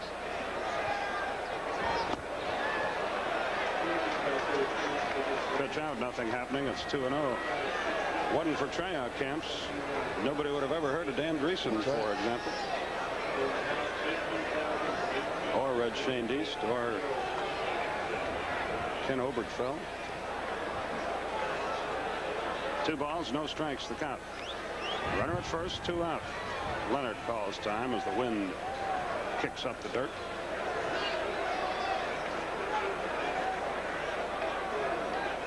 $16,871 the paid attendance here. 16,871. Just over 18,000 total. Runner goes, fouled back into the upper deck.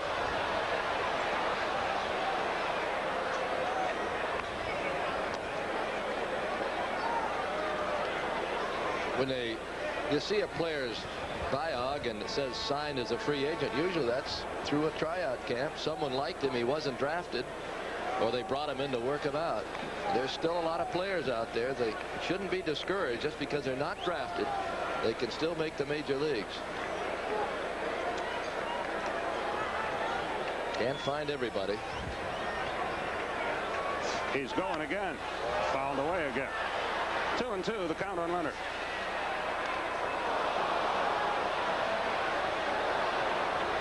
Two-1 Giants. We're in the bottom of the 6th. When a youngster makes it sometimes, and he hasn't been drafted, it's because when he's 17 or 18, the scouts look at him and they say, well, he's not very big, not very fast, can't throw very hard. But unknown to them, he might be of a, well, one of those youngsters who develops later and becomes bigger and stronger at age 20 and 21. The stretch, the 2-2, he's going again, and it's fouled off again. Venable putting in some time with the wind sprints out here. That's 3 in a row, and each time it's been fouled off.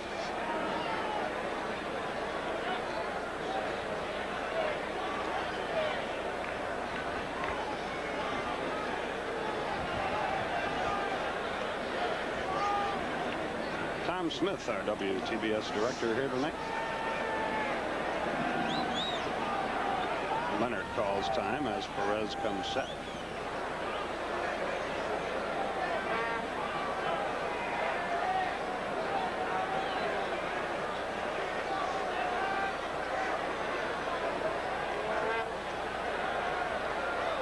He's going. It's low. Benedict's throw is high, and the runner is safe. So Venable is in scoring position with 2 out. He got a good jump, and the throw was not a good one. Yes, he got a good jump on Pasquale. Throw a little bit high, but even a low throw, I believe he's got the base stolen. Venable runs well. So that makes getting Leonard more important. You can ill afford another giant run here with only 3 at-bats to go. Perez is set, and the payoff pitch is on the way. And he got him for the 3rd successive time, and the inning is over. Strikeout number 5 for Perez. No hits, no runs, no errors, 1 left. We go to the 7th with your score. Giants 2, Braves 1.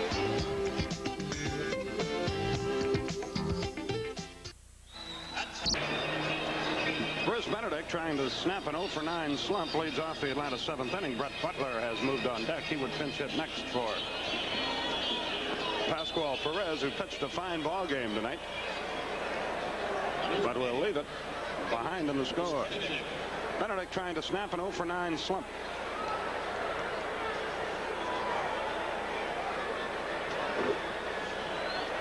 Benedict, Butler, and Ramirez for Atlanta in the 7th inning. Hammaker still on the mound, and Kingman has sat down in the Giant bullpen, so he must have been throwing only to be throwing. I think he was just getting a few of the kinks out. They go to Lavelle and Minton when it's a 1-run game late. Someone's going to start throwing for Atlanta. They have to get plenty of tosses in with this cool weather. Breaking ball for a strike to Benedict. Forster was up and throwing, but he is no longer. Not up high and away. 1-1 the count. Well, it's almost that time of year again. Tom Smith, our director, along with our executive producer Don Ellis, combining this game with scouting NCAA football sites for another year of TBS coverage of that. There's a line drive right center, but it's hooking toward Clark, and he's got it. 1 out. The wind blew it right into his lap. 1 away. Tough break for Bruce as the 7th unfolds. Watch it come back to him, and Clark made a nice catch. And here's Brett Butler. So Perez is through for the night. He went 6 innings, allowed just 2 hits. He struck out 5. He walked 2. He allowed 2 runs. 1 of them earned. Hit a batter, threw a wild pitch, and that cost him his position in this ball game. Forster back up in the Atlanta pen. Ramirez moves on deck.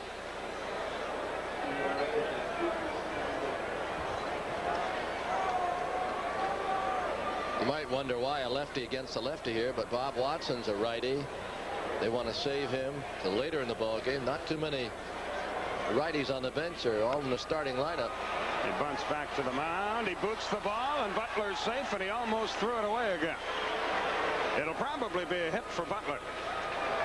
And that's not a bad thing to do when you're facing a left-hander coming off the bench. So good speed on the bases for Atlanta. They're going to charge the pitcher with an error. Watch the bat. I thought Butler or the pitcher might run over that too. The bat is right there. If he picks it up right away, he's got him. But he didn't. Forster back in the Atlanta bullpen. So Butler at first with 1 out and more activity in the Giant bullpen now as well.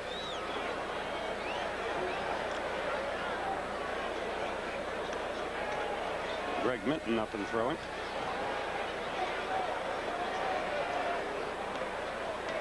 We need somebody to rip one somewhere. Curve outside, 1 ball, no strikes. Butler with great speed at first, 1 out.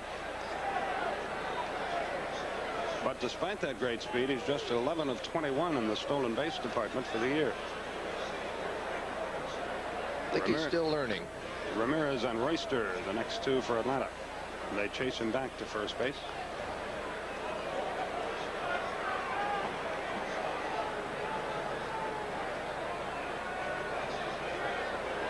Again, the throw to first. He showed him a quicker move that time, but really not a very good one.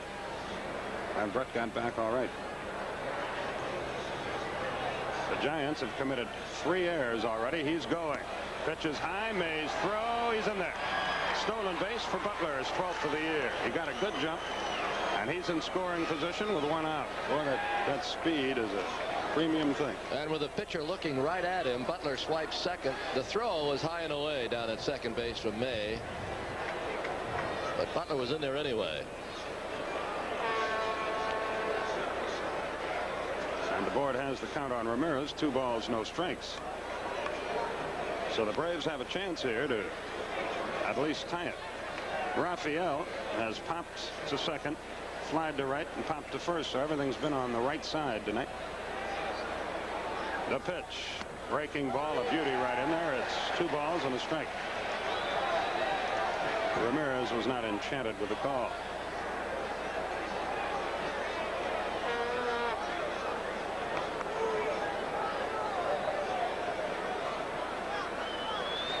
There's 1 out, a runner at second.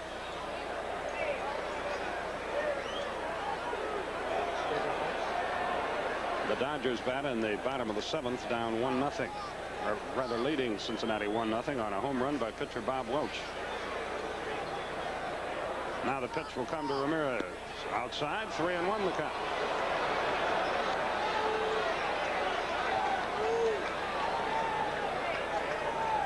Time call now. Joel Youngblood comes in to talk it over with Atlee Hammaker. Both bullpens are busy.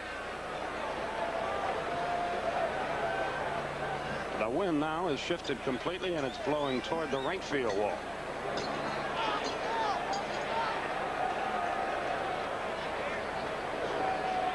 The pitch. Fouled the curveball off. He had a good cut. And the count goes full, 3-2.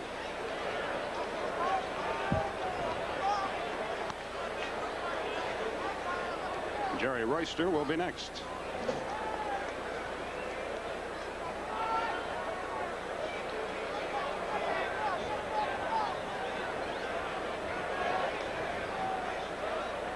Hammaker again ready.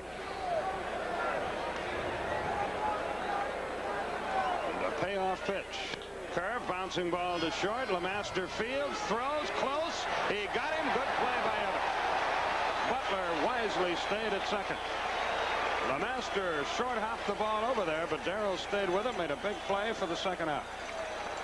Evans saved LeMaster. He dug this ball out of the dirt. LeMaster had to wait for that last bounce, and he threw low to first. Watch this scoop. Backhanded scoop. And we take another look. From left field, you can see the scoop a little better. It was not an easy throw to handle. So it's all up to Jerry Royster if Atlanta's going to tie things up here in the 7th. Incidentally, it looked like Ramirez swung at ball 4, a curved ball down around his ankle. The pitch. Didn't mean to. Little tap. The inning will be over. Evans will take it himself. Royster retired on a check swing, so nothing doing for Atlanta in the 7th. No hits, no runs, 1 error, 1 left. We go to the bottom half of the 7th inning, and your score stays Giants 2, Braves 1.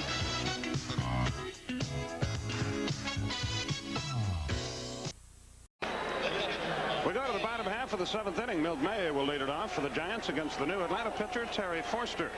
And here with the play-by-play story, once again, Ernie Johnson. Okay, Skip. Milt May leads it off. Forster, 1-1, ERA good at 1.76. He has 8 saves.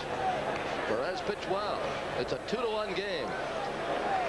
First pitch, strike on the outside corner. May is 0-for-2, reached on an error in the 3rd. Grounded out to 2nd in the 4th. Jack Clark's home run in the 4th is the deciding run right now. The 0-1 towards short. Raffy got him.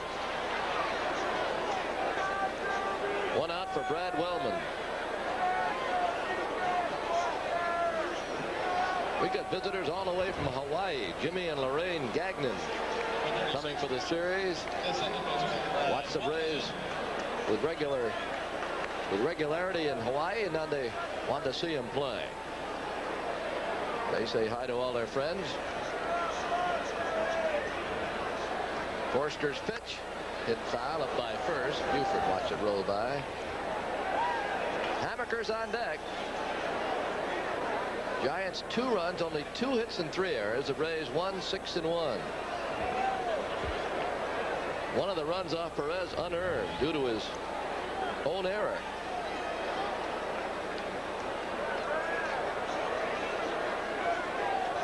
Wellman with another bat.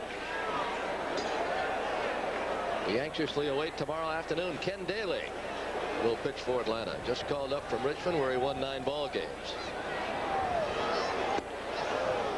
Fastball 0-2. McGaffigan will pitch for San Francisco.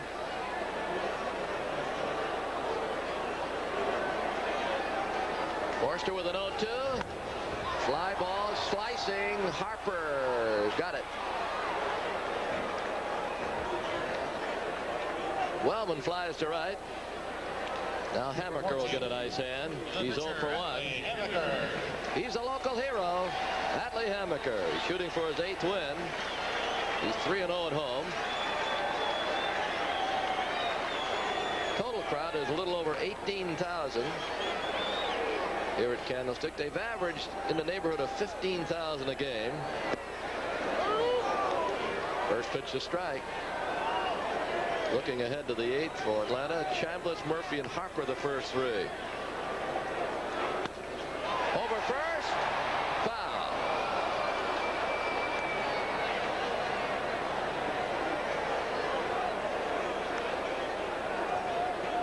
Braves 400 Club, Booster Club, will be meeting us in Cincinnati. That's our last stop on this junket. We've got 5 games in 4 days.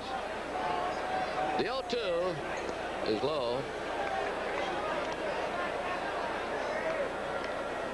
Forster's a big guy, works in a hurry. 1-2 pitch is high and away. 2-2. Braves came into this game with the best batting average in the National League. They led the Cardinals by a point.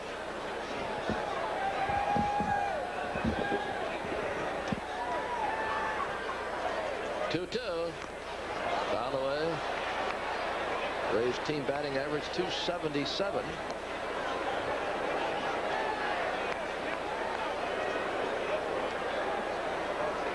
But they've scored only 1 time here tonight. Hammaker's been tough. He hasn't been easy for anyone. Up the middle, tough play, Hubbard. But he got him. Pitcher running. Hubbard throws him out. That's a 1-2-3 for Forster. We go to the 8th. It's still 2-1 Giants.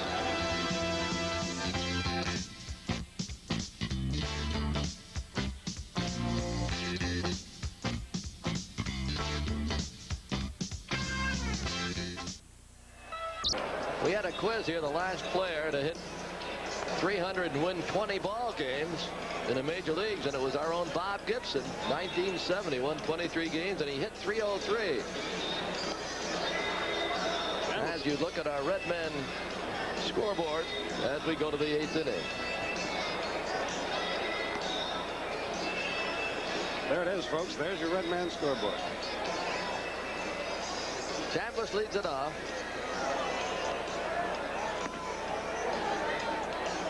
How about that Dave Steve, the first pitcher in the major leagues to win his 10th game. And down in Texas, Honeycutt won his 9th.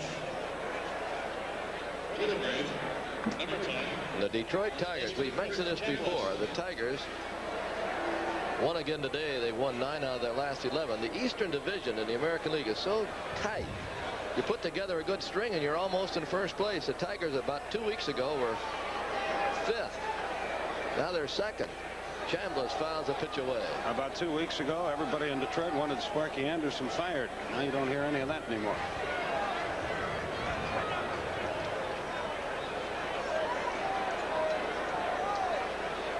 Chambliss 0 for 3, struck out in the 3rd, lined out and grounded out.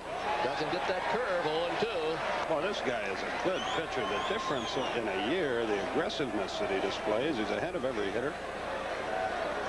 What a trade Tom Haller made as it works out. They made some good deals with Kansas City. The 0-2. Fouled away. Another curveball.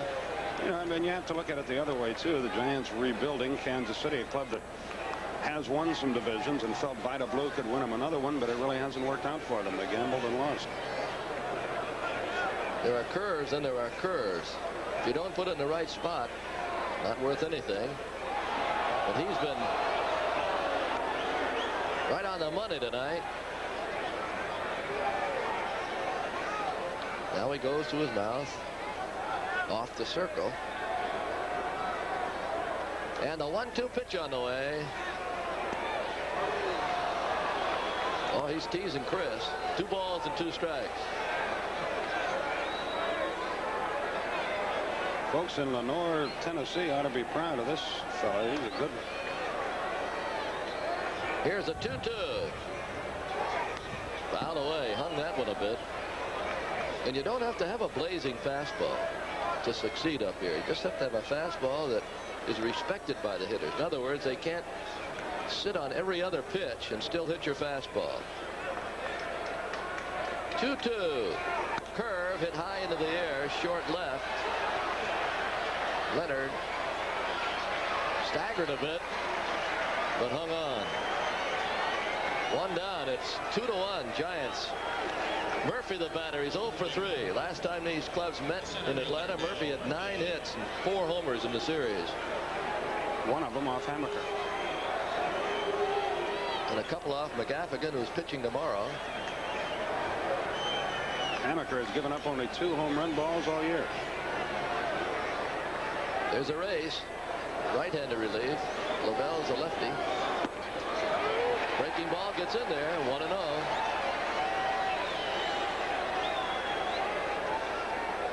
Murph's grandpa is here tonight. Maybe he'll hit one for him. For somebody. The 0-1. Curveball 0-2.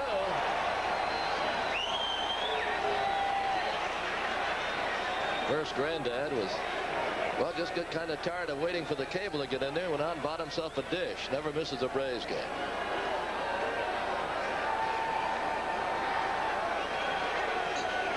Now the 0-2. Toward deep short. Tough play. Look at Evans. Evans making like Wally Pipp over there. Lemaster knocked it down. He's got that quick release, probably the quickest release of any shortstop, and Evans dug it out of the dirt again.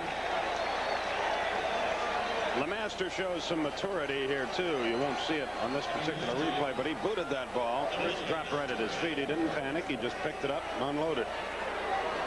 Now Terry Harper, who 3 for 3 with a triple. Scored the only run for the Braves. That came in the 4th.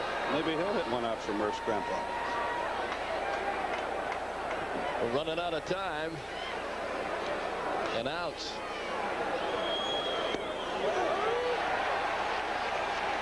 0-1.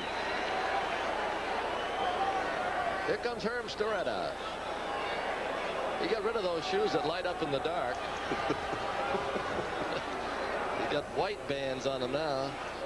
Now, what in the world could he be going out there for? I'm sure he's got a reason. Looked like when he first came out, he said, "You feeling okay?" Might have spotted something that he's got the white stripes this time out. He remembered what we said in Atlanta. He's a good guy. He is. He used to be a pitching coach for the Braves, the Orioles, Phillies. Last year was in player personnel for the Milwaukee Brewers.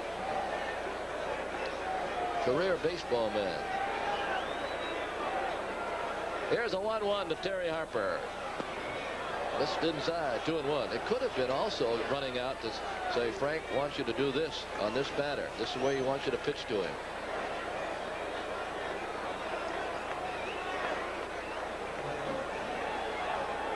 Two outs, top of the 8th, 2-1 Giants, and the 2-1 pitch from Hammaker. Curveball, 2-2. Ernie, he throws more good curveballs than any pitcher I can recall. He uses that thing as most pitchers do their fastball. And again, it's a ball, but you can't blame the hitter. At bottom just drops out of it. The other amazing thing is most lefties are wild. He's averaged less than 2 walks per 9 innings. 2-2. Toward the hall. It's going to be a base hit for Harper. And he's 4 for 4. LeMaster knocked it down, but he had no play. Should be a hit.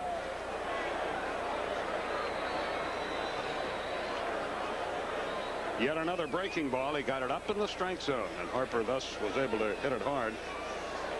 If LeMaster comes up with that ball, he just takes a bite out of it. He had no chance to get Harper. Number 6, the third baseman, Randy Well, we were Johnson. happy Randy Johnson got a chance to play. He hasn't started many ball games. Playing third tonight. He's 0 for 1. Got a sacrifice and walked. 0-1. Horner may play in Houston. That's the latest report. May pinch hit Sunday. Or be available to pitch it. He's a valuable cog in this offense. He's needed. The 0-1. 1 ball, 1 strike. Skip Carey and Ernie Johnson with you from Candlestick Park in San Francisco as Maxwell flashes a sign. Harper's at first. He runs well.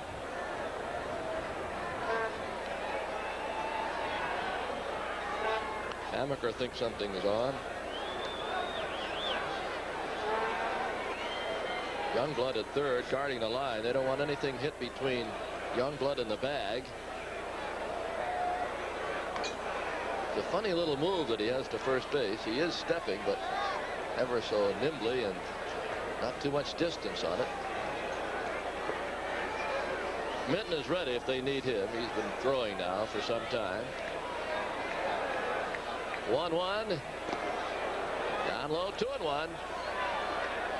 Hopper's on deck. He's had a couple of hits tonight. Boy, you look back at that 6th inning. Harper tried to score on that base hit to left, and a great throw by Leonard got him at the plate. Had to wave him as 2 down. Nobody out, 1 out. They would have held him.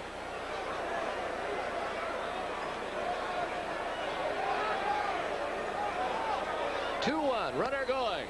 Throw is going to be safe. Look at LeMaster. He's furious, and here comes old high pockets Frank Robinson. We're going to have an argument. The throw is a little bit to the third base side. It appeared that he was going to be called out by Dutch Rennert. Dutch surveyed it and said no, he didn't tag him. LeMaster was slamming a glove against the ground. Now they're yelling something here that starts with bull, and we're not going to repeat the second word. Now the pitch is high. A good throw has him by 10 feet, but the throw, LeMaster has to reach back for it, and I think he's safe. I think he caught that outside of the bag. Now LeMaster has a temper tantrum. You see just the start of it. They'll put Harper at second with a stolen base. Another angle. He got the pitch way up.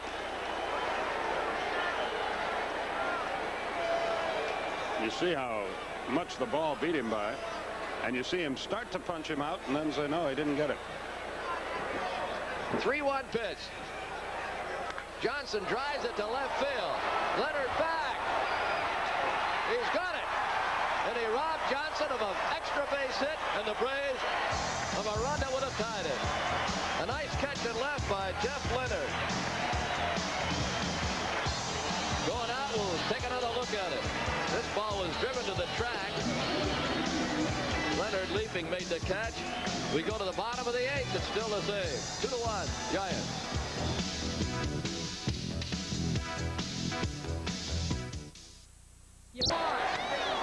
Weekdays step into a world burning with passion, burning with power, and burning with greed. Meet the Catlins and watch their story unfold weekdays at 11:05 Eastern, 8:05 Pacific time on Superstation WTBS. Calm down, folks. It's a staunch Braves rooter right in the midst of some Giant rooters. Takes a little nerve. Youngblood's a batter. Check it. The Masters a batting. Youngblood to follow. The Masters 0 for 2. Forster goes high, 2-0. Our last report on the Dodgers, 1-0 Dodgers after 6. And we're going to check that out for you. They're playing south of us. And Welch had hit a home run off Mario Soto. That's a strike. 2-1.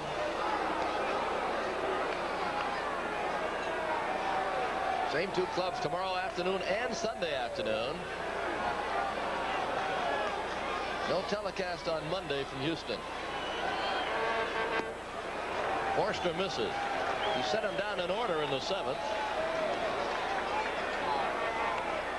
3-1.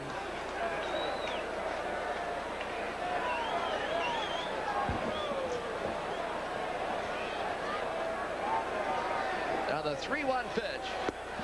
Ball 4. They now go to the 9th inning at Dodger Stadium, and the Dodgers lead 1-0 on the Welch homer. Number 8. The third baseman, Joel. A master at first with a walk. Here's Joel Youngblood.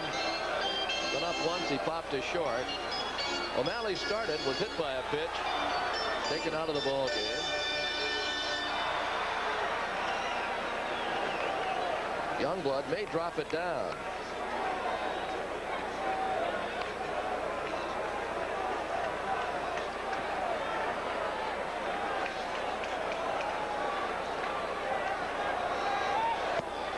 Pitch is high. Joe Patini, an infielder loosening in the Giant bullpen. He'll probably come on in the 9th to play third base for Youngblood. 1 ball, no strikes. Evans is on deck. Well hit base hit. First and second, nobody out for Darrell Evans. Youngblood delivers. They're looking for insurance. They lead by 1. That's the first hit by the Giants since back in the 4th when Clark hit one out.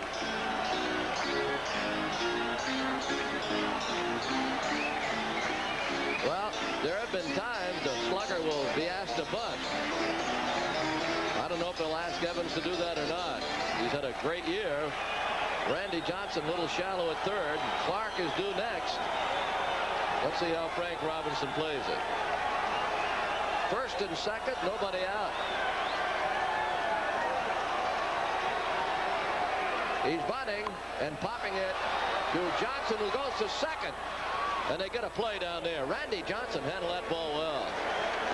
They got the force at second, but LeMaster came to third.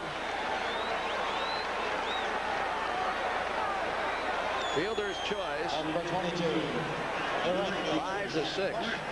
We mentioned before that Johnson can really play third base. He's as good a defensive third baseman as you'll ever see. He knows nobody's at third, so he immediately makes the right play.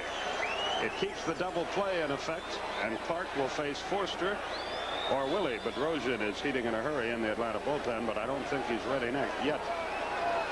Gibson to the mound to talk it over with Forster, Benedict, and now Randy Johnson. Gives us a chance to mention that the cap night will be July 2nd. You take a look at Bedrock. Kroger Braves cap night, July 2nd. We work with the good folks from Kroger.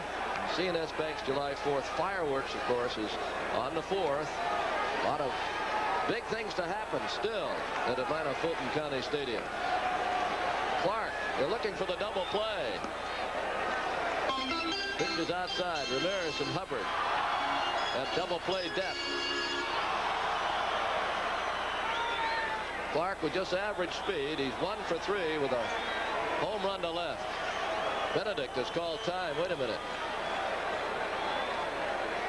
Is it his hand, you think? Boy, he's had a problem with a bone bruise on his gloved hand. And he might be hurting. I don't think it was a mitt. Remember, Benedict missed a couple of games with a pounding from Forster, Bedrosian, guys that throw hard.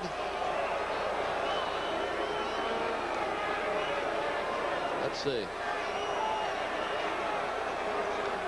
Going to hang in there. I think that's what it was. Just wanted to get a breather.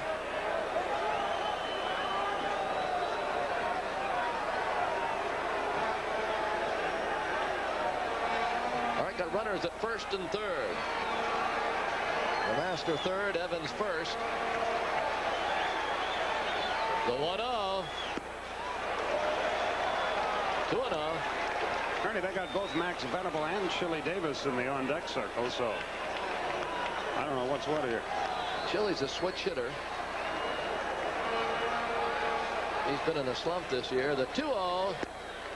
Reno. They might green light him right here. Clark takes a long look at Danny Ozark. Boy, you almost bet the mortgage, wouldn't you? That 3-0, if you like it, swing. Try to get the fly ball. It's only one out. But it was way outside. We'll never know. Ball 4. They're loaded. Venable was there with Chili Davis. And it looked like Venable might be lifted.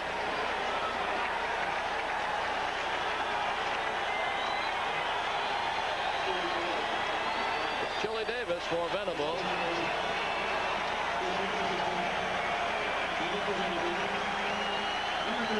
He's a switch hitter, so he turns around to bat righty.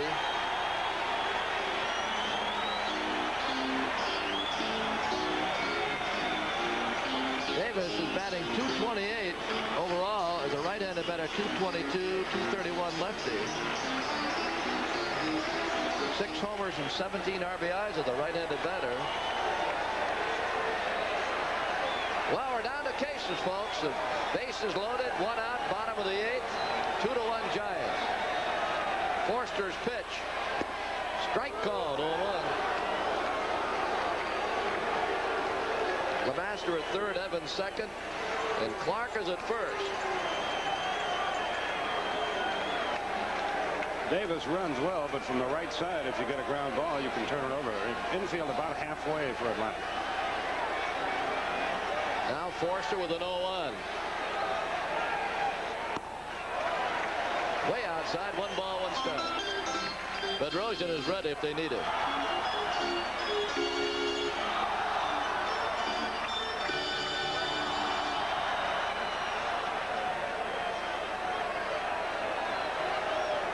Outfield shading Davis to right.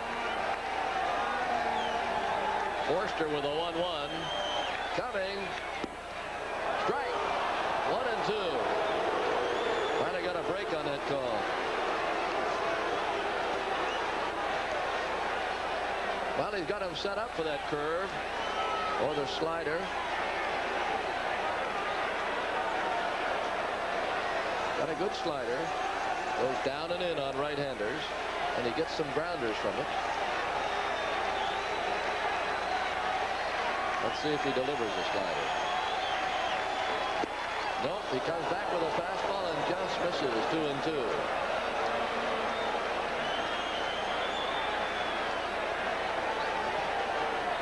The runners, Lemaster third, Evans at second, and Jack Clark at first. Relief pitching builds character, and you see it right here. You got to have some. 2 balls, 2 strikes, bases loaded, 1 out. From Forster, there's a curve, and he struck him out. He set him up beautifully. He went fastball, fastball, and he finally got that curve down and in. And he chased ball 3 here, really. That's a Hammaker type pitch, and Benedict a good play on the short hop. The Dodgers win it 1-0 on the Welch homer. Welch is 5-6. Soto is 8-5. Cincinnati had 6 hits. The Dodgers had 5, but the home run 1 or 4. Here's Joe Torre out, and it looks like we'll have a pitching change with Bedrosian being called upon to face possibly Leonard or a pinch hitter. Bedrosian making his way in from the bullpen in left field. You take a look at him. Forster leaving to go to the locker room. And while they do, let's pause for this commercial message.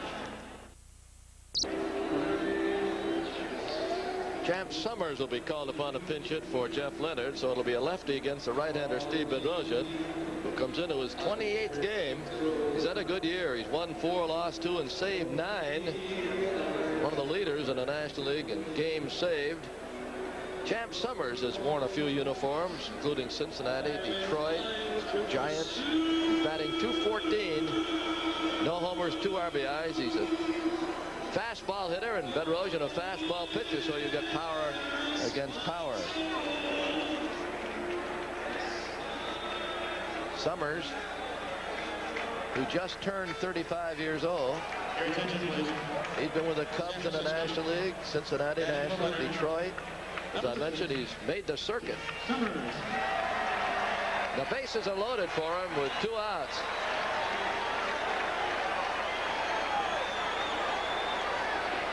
He's batting for Leonard, who went 0 for 3 with 3 strikeouts against Perez. First pitch is a ball high. May is on deck.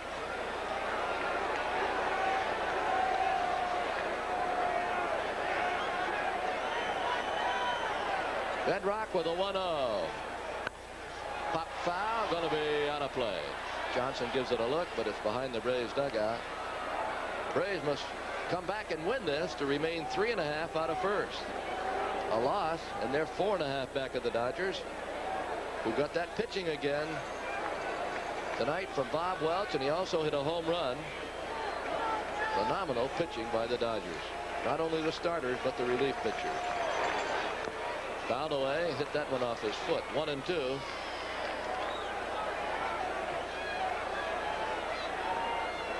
Bedrosian takes a little walk. He does that often when he gets ahead in the count.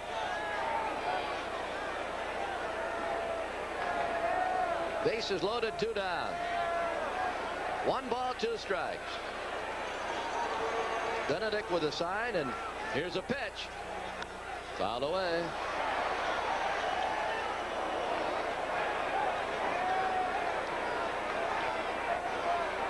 Bedrosian's a 2-pitch pitcher. He's got a fastball. He's been clocked over 90 miles an hour in the slider. Runners lead. And the 1-2. There's a slider, line foul past first.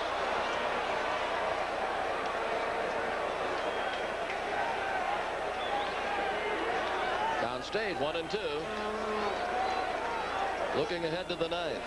Atlanta's got the bottom third of their order. Hubbard will lead it off. 1-2.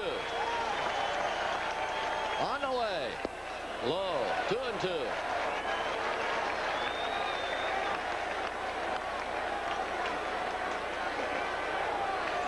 Summers up for only the 15th time this year.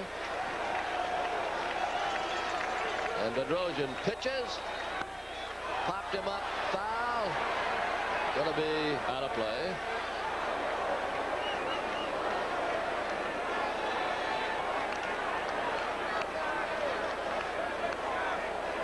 New supply of baseballs for Lanny Harris. Champ Summers really put together. Forster went 1 2/3 innings. A lot of hit. So far, no runs. Those runners out there belong to him. And the pitch. Hit foul again. Another fastball.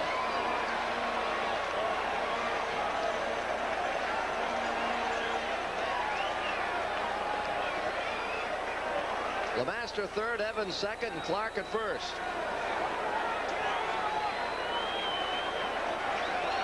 Bedrock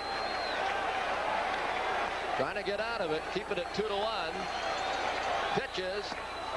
He got him on the slider. That's a strikeout, and Bedrock does the job. They strand 3. We go to the 9th. Giants 2, Braves 1.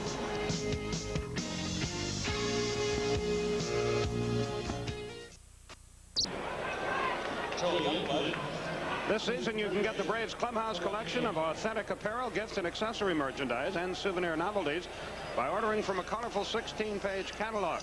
Send $1 with your name, address, and phone number to Braves Catalog, Post Office Box 4064, Atlanta 30302. Your $1 will be refunded with your first order. Youngblood is now in left field. Davis is in center. New third baseman is Joe Patini, a youngster who played down at Mercer in Macon, Georgia, college days. Hubbard will lead it off. He'll be followed by Benedict. The Braves need 1 to tie.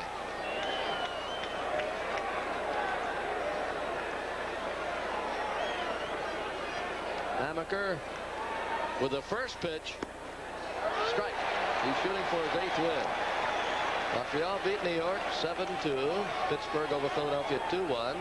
Cardinals a winner over the Cubs 7-2. Houston beat San Diego 4-1. Dodgers over Cincinnati 1-0. 0-2.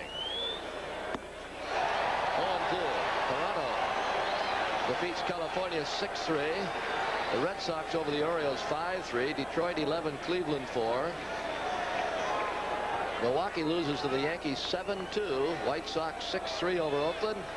Kansas City beats Seattle 3-1. Here we're in the 9th. And it's 2-1 Giants. My guess would be Hubbard, Benedict, and Watson for Atlanta.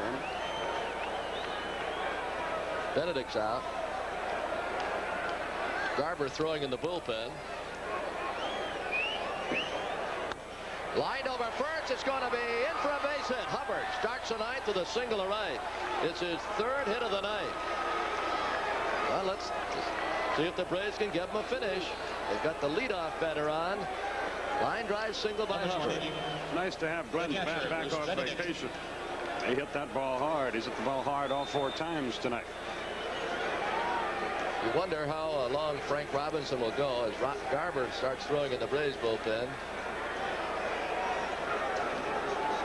Mitten is ready, and LaBelle is now throwing, so they got their 1-2 punch ready in their bullpen.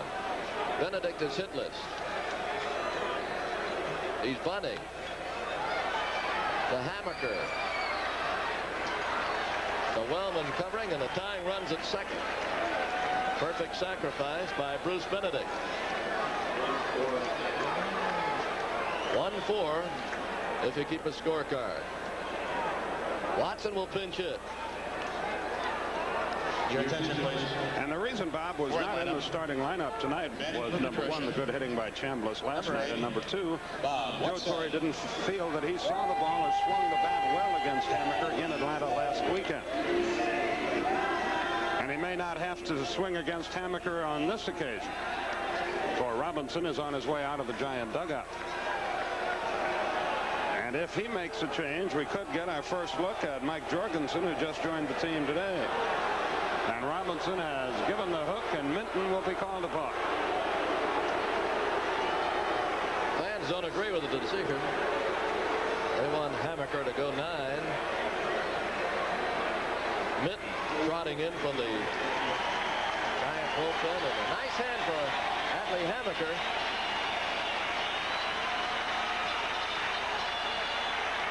I like to see that. He doffed his cap, gets a handshake from all his teammates.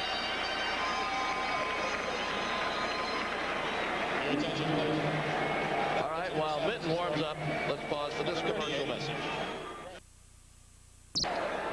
Watson will bat. Minton trying for his second save of the year against Atlanta.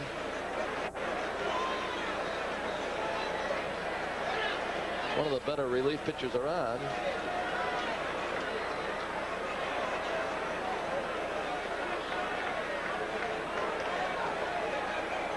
Watson against Minton, who's 1-3, ERA 4.89. He has 7 saves. Tying run second, 1 down. 0-1. Watson batting .407, a homer and 16 RBIs. Ramirez is on deck. Joe Torre with some left-handed hitting on the bench. Skip mentioned Jorgensen. Claudell Washington also available. The 0-1. 0-2.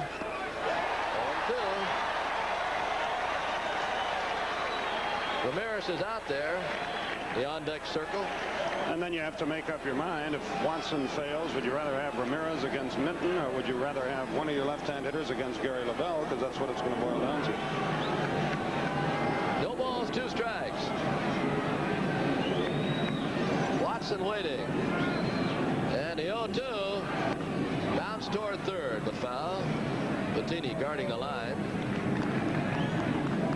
Minton doesn't overpower you. Control type pitcher with sinkers and sliders.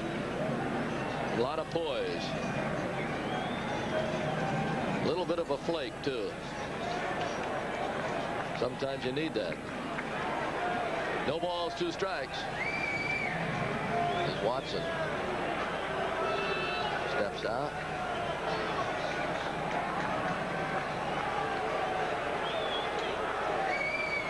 Now the 0-2. Flipped over first, but it's going to be foul. Boy, almost dunked one. It'll stay 0-2. May goes out to talk to Minton. Their infields now, Bettini, LeMaster, Wellman, and Evans. An outfield of Youngblood, Davis, and Clark. Hammaker went 8 1/3. Gave up 8 hits. So far, 1 run. The runner at second is his.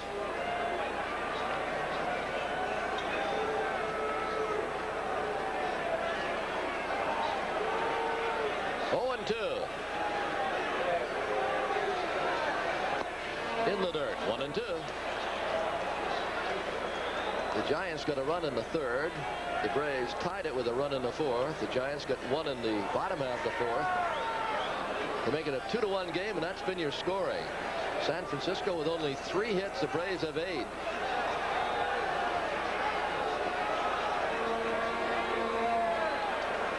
And a 1-2. He struck him out with a curve, looked low.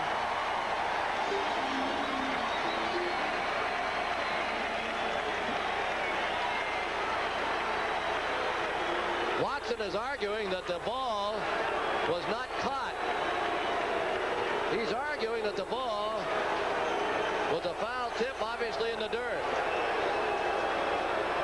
and trapped by the catcher. Let's see what we can make out of it.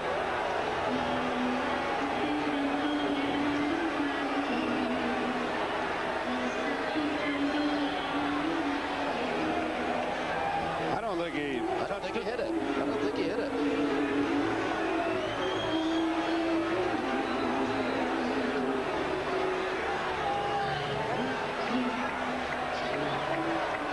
Argument over. Appeared to us that he didn't hit the ball. Therefore, it's a strikeout anyway.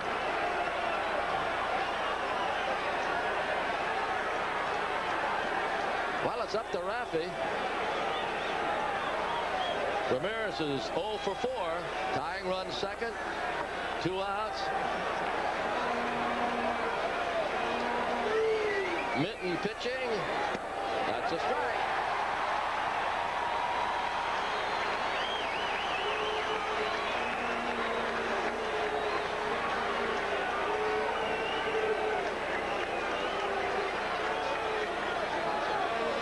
single to start it. Benedict sacrificed in the second, but now it takes a 2-out hit.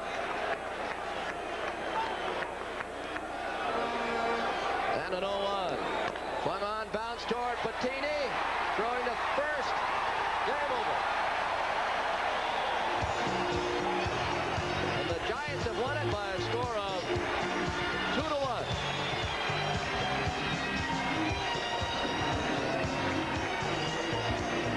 We'll be back with the totals after this message.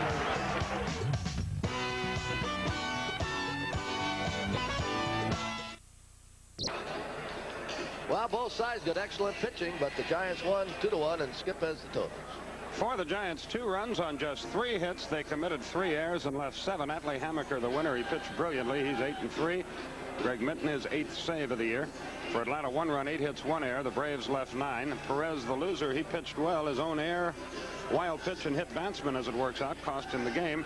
He is now 8-2, and the game-winning RBI goes to Jack Clark for the only home run of the game. His 6th game winner of the year. The Braves had 8 hits, 4 of them by Harper, 3 of them by Hubbard, and they come up a run short. Okay, tomorrow afternoon at 4:05 Eastern Time, we'll take a look at Ken Daly as he tries to even this series at 1 game apiece. Until then, for Tom Smith, our director, Skip Carey, Pete Van Weer, and John Sterling, this is Ernie Johnson from Candlestick Park in San Francisco. So long, everybody.